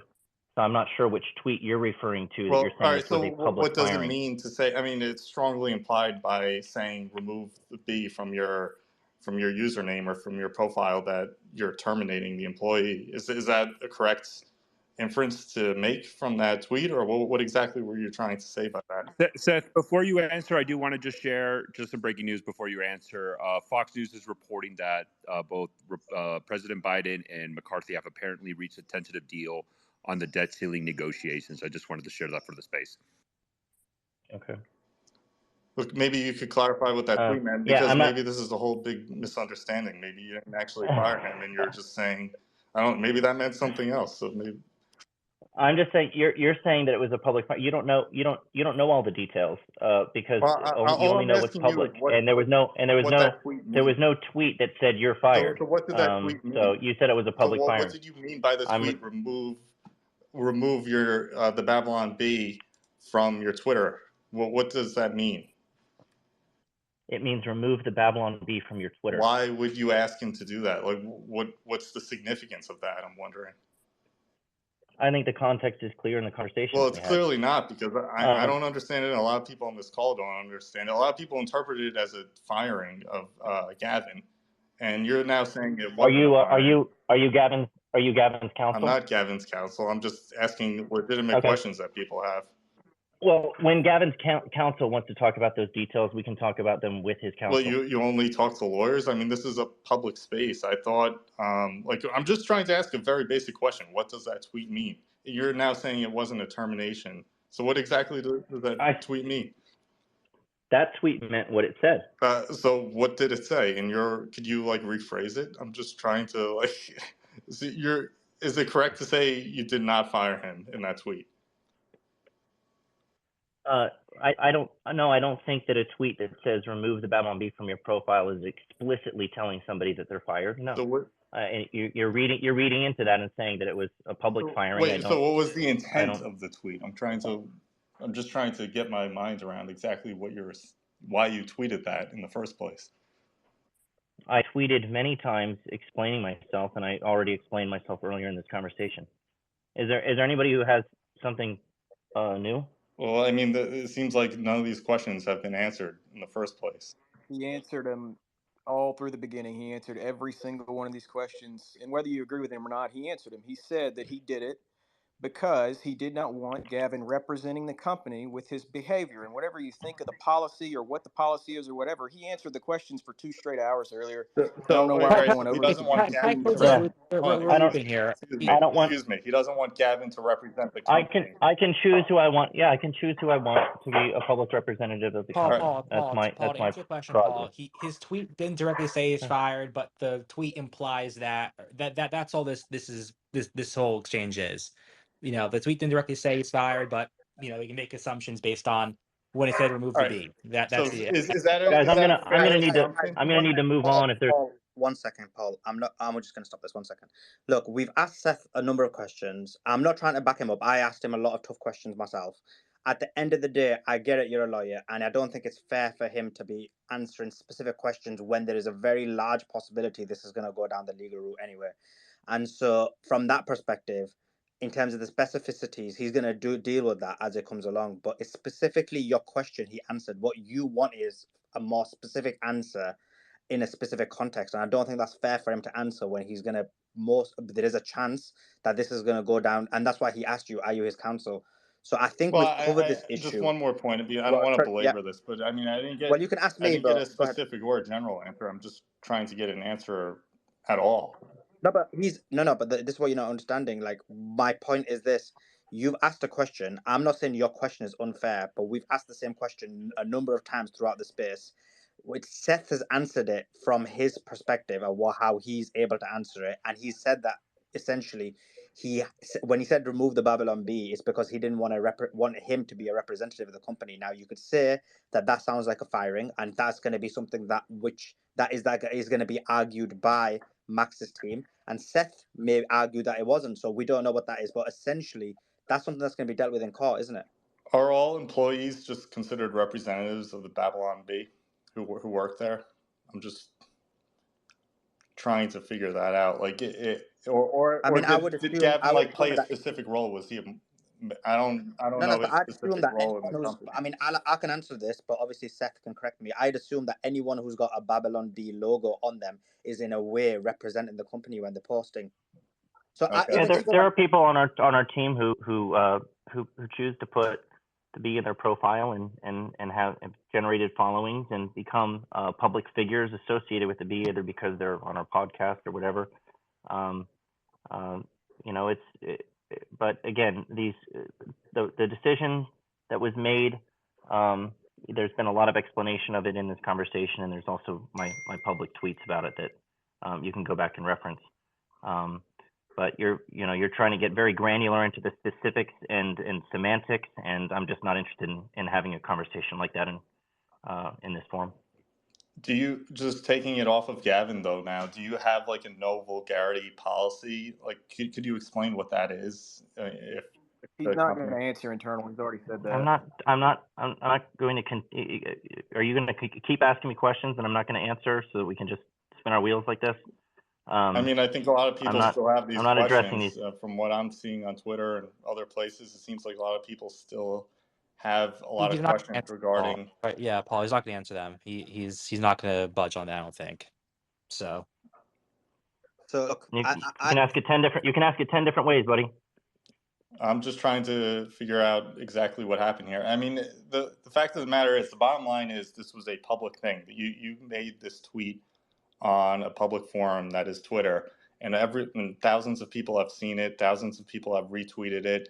So now to kind of like it seems like you're pivoting a little bit now. You're trying to claim like you're a victim here. You're being unfairly harassed by Trump people or whatever it is. You're the one who initiated this in the first place by making this tweet in response to Gavin and doing it in so public a manner. So, I think you kind of invited this sort of interrogation. I'm sorry if I'm being a little harsh over here or a little tough, but I think a lot of people still have questions. Yeah, and I'm not trying to play victim. I do think that it's nasty the way that people respond in these situations. I think that Gavin's behavior ever since has only validated the decision that I made. I think What it's exactly has unfortunate. he done ever since that tweet was issued yesterday? Do you have an example? He's continued to behave in a reprehensible manner. But by doing what? Publicly. So that's by tweeting in a reprehensible manner. We're not going to go. You can go read his tweets if you'd like to. Is that just because he supports Trump, or has he done something specifically that's? No. No, I will. I'm gonna be fair. I want to say for that because he has rehashed that point several times. Yeah. All right. So. Can I just say? Yeah, I want to ask one final question, and then I don't want to take up too much more time. But Seth, do you personally have a side in this Trump versus DeSantis thing? Do you support one candidate more than the other? Have you made that decision yet, publicly or privately? Is that something that you've made a determination on yet? The Babylon Bee, which is what is the focus of this conversation, what the Babylon Bee has done. The Babylon Bee doesn't endorse candidates one way or another. If I come out and explicitly endorse one, I'll do so on my personal profile, and that will represent my views. But the Babylon Bee doesn't endorse candidates. The Babylon Bee is a comedy site. Do you endorse candidates yourself, or no? It's just through the Babylon. I've never formally and publicly endorsed a candidate. I don't believe. Maybe someone could dig up an old tweet where I did. I don't remember ever doing that. One last thing: have you donated any money to either candidate, either Trump or DeSantis, since either one has declared, or actually since, or maybe I should say since over the past like 6 months or so? Whether I had or hadn't isn't relevant to anything. That would be a personal donation. The Babylon Bee doesn't donate to candidates, and it doesn't take political positions. I don't see how what I do personally is relevant to anything. Did you give $40,000 to Ron DeSantis? Because I'm seeing reports that you may have made a political contribution to Ron DeSantis. Yeah, I've given a lot of money to DeSantis and Trump over the years. Which candidate have you given more money to? Do you know? No, I'm not sure. If I can step in, Nick, if that's okay. Sure, go for it. Yeah, just Paul. First off, just this particular question on Seth's. I wanted to respond really quickly to the general line of questioning that was coming here, because I've addressed this, but the point needs to be made. This was not a political decision. It was not a political decision. And it wasn't done in a way that was unfair, where anyone was singled out and treated differently than other people. It had nothing to do with DeSantis or Trump, and the intentional framing of that is malicious. And so I'm not claiming to be a victim. It's just the fact of the matter that people are lying. They're leaving information out that's relevant. They're making a lot of assumptions. Well, could you understand why? It's because there's a political war. There's a political war here. And everybody's going at each other's throats. It just so happens that the person who was let go is prominent in the Trump world, but it had nothing to do with that. So no, it wasn't just the fact that he's the suggestion that it does. No, hold ridiculous. on a second. It wasn't just the fact that he's prominent within the Trump world. It's the fact that the tweet itself was made in response to a very high-profile DeSantis staffer, namely Christina Pushaw. So it was an expressly political tweet, okay? And you fired him in response to that tweet because you objected to his characterization of Christina Pushaw, who again is a high-profile DeSantis supporter. So, I mean, you could understand why some people might interpret, your decision, or whether or not it was a firing, whatever it was, whatever decision you made to you know, you don't want him representing the I company. understand why you want to frame But it the no, way that look, you could do. you understand why people I'm just might telling you the facts. interpret it that way? Hey, Paul, I think that we can basically color this as this was a business decision made on behalf of somebody who may or may not be a client, who also happens to be associated with an opposite political affiliation, you know, as far as the primary goes, with the person who was let go, who was making said possible client uncomfortable. And it was done publicly to assure the relationship between that person who happens to be a political operative is not feeling, let's just say, uneasy about this business relationship.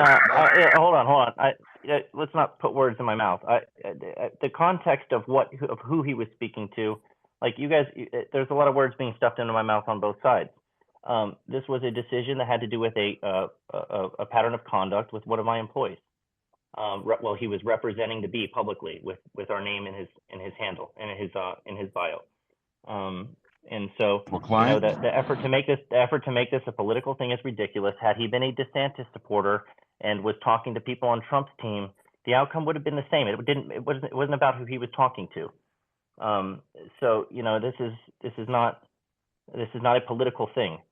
But you do know that unpopular and, you know, sometimes reprehensible speech, which again, satire can be defined as that, and a lot of times it should be protected speech, right? So, I mean, if it's a pattern of behavior, but he works for a satire company which specializes in making powerful people uncomfortable, clearly that should be well within his means, right? That's not the kind of satire they do, though. I don't think this person did not engage in satire. He was not doing satire. He was tweeting on company time while he was being paid to work. He was spending his entire day attacking people publicly, and that was a bad look for us. So I don't want anybody working for me who behaves that way, and anybody who continues or starts acting that way while they work for me will also be shown the door, unapologetically and with no regret. So, and I don't care who they're talking to. If I can add a few things, I know Paul's no longer on the stage, but to address his questions about whether Seth has donated to one or any other political candidate, it really isn't relevant, because what we're really talking about here, with respect to this whole Gavin Wax issue, is an employment decision that Seth actually doesn't need to justify, because Gavin was employed at will, right? And for most of us on this stage, we're conservatives and we believe in at-will employment, and we're not huge on everybody being in a union. So it's a little strange to me that everybody is suddenly saying that Seth can't make an employment decision and is asking him to justify it endlessly, assuming, of course, that he did indeed make an employment decision. But I wanted to offer some commentary just by way of background. You know, I know Gavin. We're both here in New York. I was a member of New York Young Republicans Club for much of last year, which he runs. And I worked with him at Getter, the social media platform that, you know, was trying to be the next Twitter, for most of last year, as well as their director of trust and safety. So I know Gavin. What happened last night was not just about Gavin tweeting with an F word to Christina Pushaw, which, if anybody has looked at what happened last night, is not really what the key issue alone was. What Gavin did was insubordination. When your employer makes a statement to you expressing that they are displeased with something you are doing, that you've been doing publicly, and then you respond to your employer as if your employer is below you, you no longer have a job. Okay, that's something that I don't think anybody should really be disputing. None of us should expect to be able to respond to our boss the way Gavin responded to his boss and still have a job. Right. And I get that, Ben. We're not arguing this on but I don't agree with that, because Ben, legal. We're not. But Ben, that's not what the argument is, because he did not respond to Seth until after Seth said, take the Babylon B out of your bio. So the real question is going to be, and what's going to be decided in court, is, was Seth's comment about Babylon B? That's not true. That's not true. If I may, that's not true. Clarify. I responded to. I called him out on the language that he was using, the way that he was speaking to somebody, and he quote tweeted me, and it was in response to his quote tweet. Correct. Where I told him to take the B out of that. So he was responding to me. He was doubling down on what he was saying and how he was saying it publicly by quote tweeting me, which, yes, of course, is insubordinate. Gavin essentially said to Seth, your request to me doesn't matter. Okay, you can't do that and not expect that you might lose your job. Yeah. But I wanted to really come up on this stage to talk about some of the other things that were happening last night immediately prior to what most people saw publicly, which I have some personal knowledge of. Real quick, Ben, before you change the subject though, just wanted to say I don't think that we're arguing whether or not Seth had the legal right to do this or whether or not this was done, basically in an unforward manner. We're basically just saying that the optics and the blowback of this are going to look very badly and very politically in a way where it might cut the user base of Babylon B in half, just because a lot of people are currently fractured among their target audience. So we're just trying to point out how this is, this is basically a shitstorm. All the concern is just concern about how this might impact us. It might hurt us. I mean, come on, this is silly. Seems a little disingenuous. It kind of is because you guys are a very important player. Nobody's concerned about whether this is going to hit us. They're actually trying to make this hurt us. Correct. And it's look, this it is what it is. People can feel about it how they want to feel about it. But I need to hop off this space. I got to get running. I've tried to be transparent, address some people's questions. But I need to run. Thank you for the platform, allowing me to address a lot of this, and I hope everybody treats each other with more kindness and respect than they have up to this point. Thanks. Bye. Thank you, Seth. Sorry. So just I was gonna read the tweets. One second, Ben. I was gonna read the tweets that caused the firing, and it essentially says from Gavin, "Hey, Christina Posho, what's your effing problem?" That's not where it started. That's sort of what I was trying to explain. No, I know. It started from Max, but I'm talking about Seth's interaction with Gavin. So then Gavin replied, "What's yours?"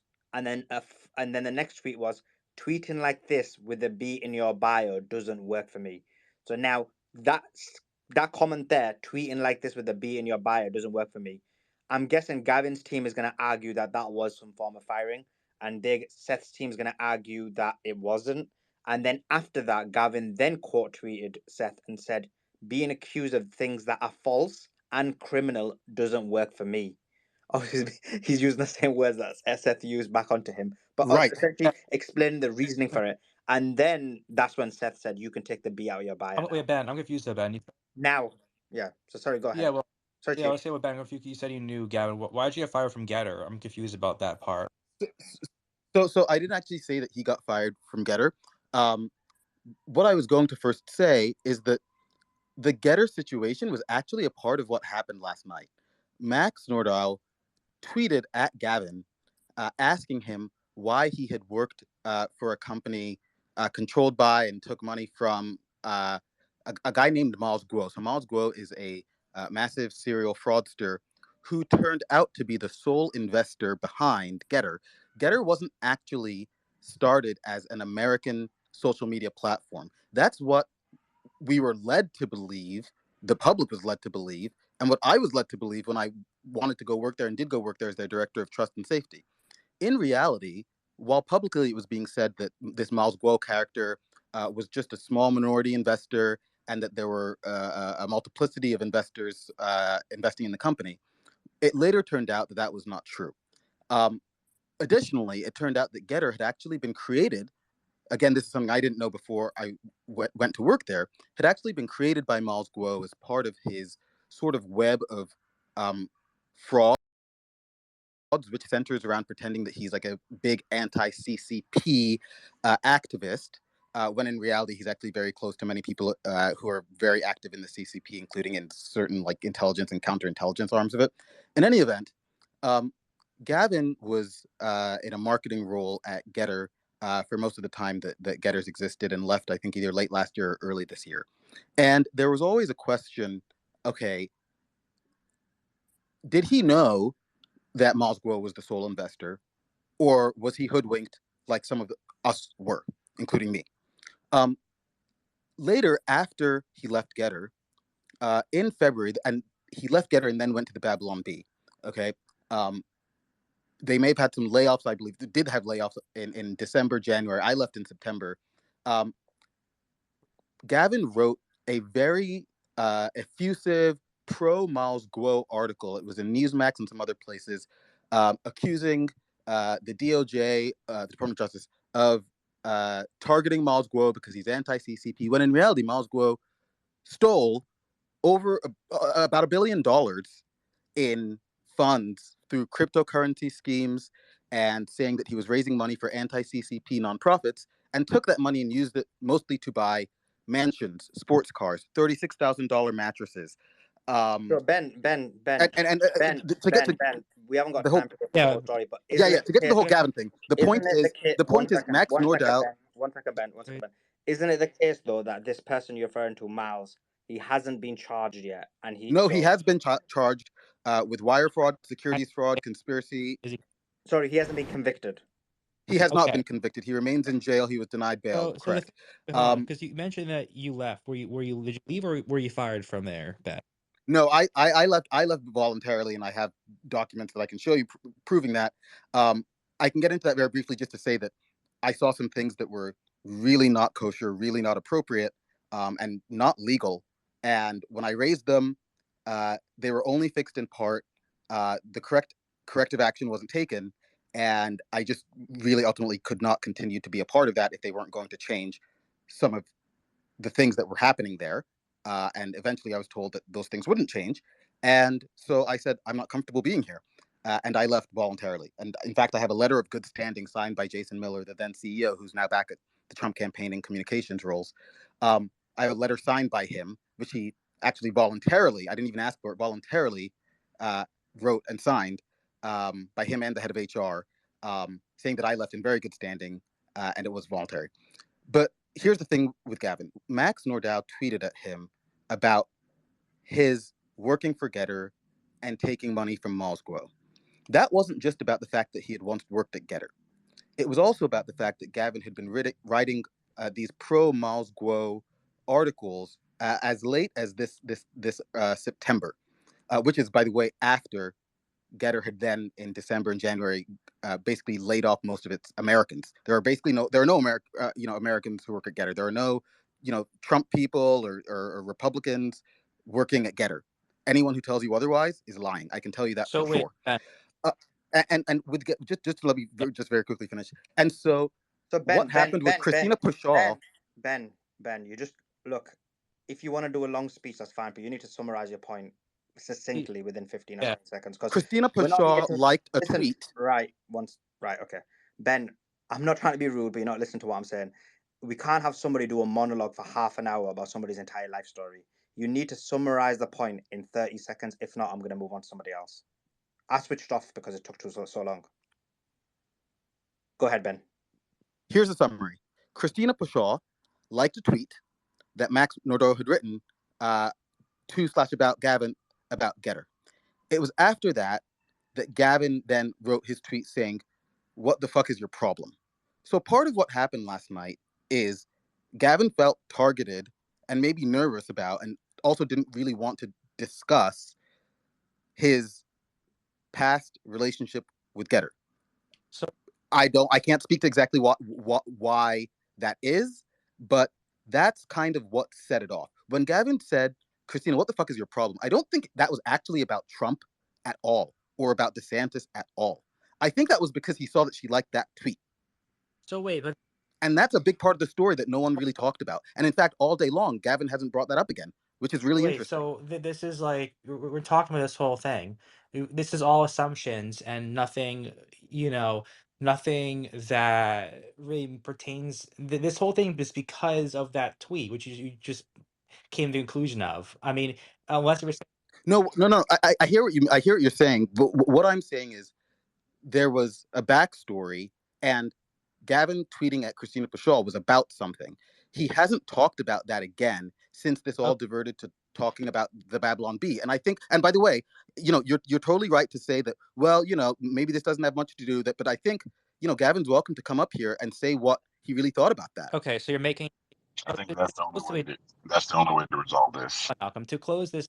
Yeah, we have invited Gavin, and I believe he is going to be talking about this soon. So, sorry, Chief, you're going to say, because we are going to be wrapping up soon. Yeah, I would say to close this loop up, because I just think it was a lot of information that is a lot of just like reaches or jumps to things when this should be focusing about is just how it holds how how Christina character liked the tweet from Max, who has said things about phenology and a couple other people or whatever, and whatever you want to say, but he had made a tweet about insinuating something criminal about about Gavin or something like that, something that puts him on a bad light, and Christina liked it, and Gavin saw it as an attack on him, and it was more of a criminal inferral. So he said, "What's your problem?"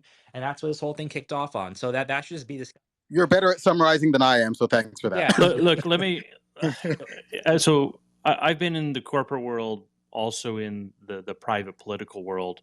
I was chief marketing officer of a large telecom company in LA. I've been vice president of marketing. I've been any sort of executive role, chief data officer, and I'm telling you right now, it was not.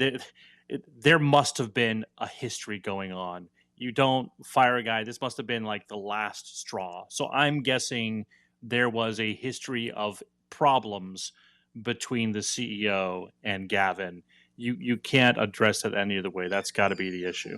Oh, Justin. And just to confirm, Justin, I mean Seth confirmed that, so Justin's right. And again, you don't have to believe Seth, you don't have to agree with his decision, but his explanation is that there was a long pattern of behavior that he didn't agree with, and that's what it comes down to. But hold on. But he said. Bonchi, sorry. The question's going to be, and I guess we're going to find this out when it goes to the court, or if Max speaks, whether there was a long pattern of behavior is what Seth's saying, but whether he was ever whether he ever approached Max about it. So, because if he did, then you're right. But if he didn't, then it sounds like an excuse, like there was a long pattern of behavior. I didn't mention it, and now I fire him. But you're right. If there has been, and he's had like basically, and I did ask him that question, if he's been through reprimand, if he's been through disciplinary issues, then that's a totally different perspective. Yeah, absolutely, and I'm not disagreeing with you at all. I'm saying that we don't know the internals, and I'll just 5 seconds here. We don't know the internals, and we're kind of going back and forth and speculating. But at the end of the day, I don't even think the answer to that question matters because, like Sebastian said earlier, he's an at-will employee. So I don't even see this going to court personally, because I mean he's allowed to fire his employee whether you agree with it or not. So no one in this space has ever argued that you cannot fire an employee, from a private company. Not one person here has made that assertion. The thing that like I've just trying to like say is. No, but the problem is, I mean, I don't know how US law is, but in the UK, for example, what happened could be unfair dismissal. So we need to, so that it have. I believe where the B is incorporated, it wouldn't be a problem, but I'd have to hold on. Gavin's probably do some wrongful termination thing. We'll see what happens. I have no clue or anything, but I'm guessing that. But the whole thing was, he even in that space, he said one thing. He said it was not the volume of the tweets, but the mean-spirited things, and then he brought the pattern. That's why there is this disconnect with me right.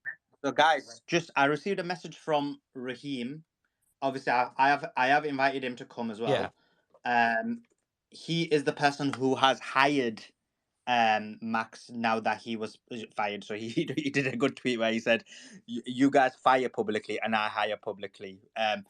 So I like that tweet. But anyway, he said that for your information, there was no pattern of behavior in the organization. Gavin only ever received praise from his bosses. There's not even one ever case I've checked. So that's from Raheem. But was he a W-2 or a 1099? Anyone know that?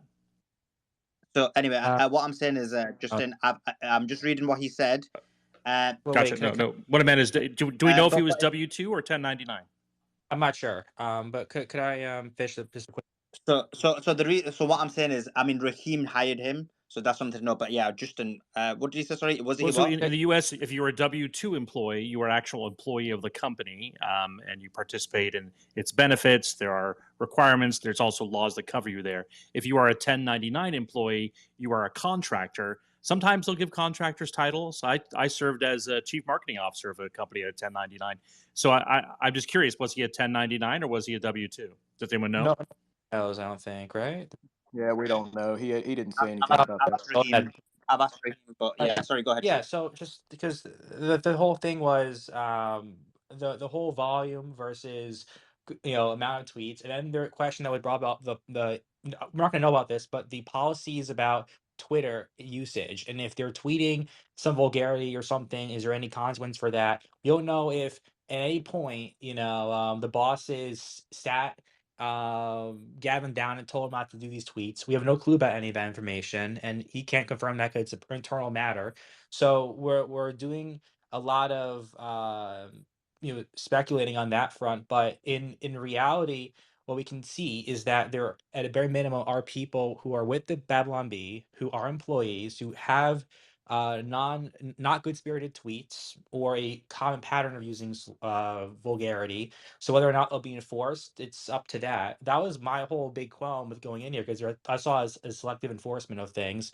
But then when Loomer brings up other points about potentially there being other payments, and now my mind's more into that. So it, Yeah, and that's it. Guys, listen, I think we've covered this issue quite extensively. We've heard the arguments from all sides.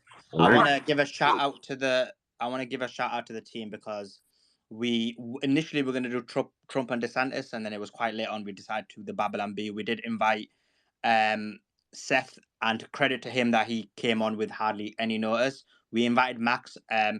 I do believe he had prior engagements, so he was unable to attend, and it looks like he was basically getting a new job at this time. And we had Seth But, here for, I mean, what, over an hour cumulatively, at least an hour cumulatively. Felt longer than that, Nick. I thought he was here for at least a couple, but you're probably right. It's hard to keep track sometimes. There's a lot that goes on in the background here, guys. Yeah, for sure. But yeah, I do want to thank everybody. I think we did it in a very fair and balanced manner. We allowed people to really grill Seth. At the same time, we did balance it out, and when people are pushing maybe too aggressively, we did try and calm it down. So I think we balanced it quite fair. But it wasn't a situation where we brought Seth up and just let him say his narrative. He was aggressively at certain points, emotionally as well as some points, really put to task about a number of issues. He gave us the answers that he was able to give at this specific time. So now I do appreciate Seth coming on, because he was able to give his perspective, his ideas. You have to also understand that this may go down the legal avenue as well. So there may be a scenario where he's unable to talk about certain things that essentially will impact him on court. And just from my personal opinion, I think that's the reason why he wasn't specifying afterwards whether it was a number of actions that happened over time that caused this, or whether there was a scenario where it was specifically the impact of it, or so because you gave two arguments in terms of the veracity of it, or whether it happened continuously. And I believe, in my opinion, that's because this may go to court. But anyway, thanks guys for listening. Much appreciated. We'll be back tomorrow. I don't know what the news is, unless something else kicks off on Twitter. We might have another issue to talk about. But yeah, appreciate you guys, and see you tomorrow at 6 p.m. Eastern.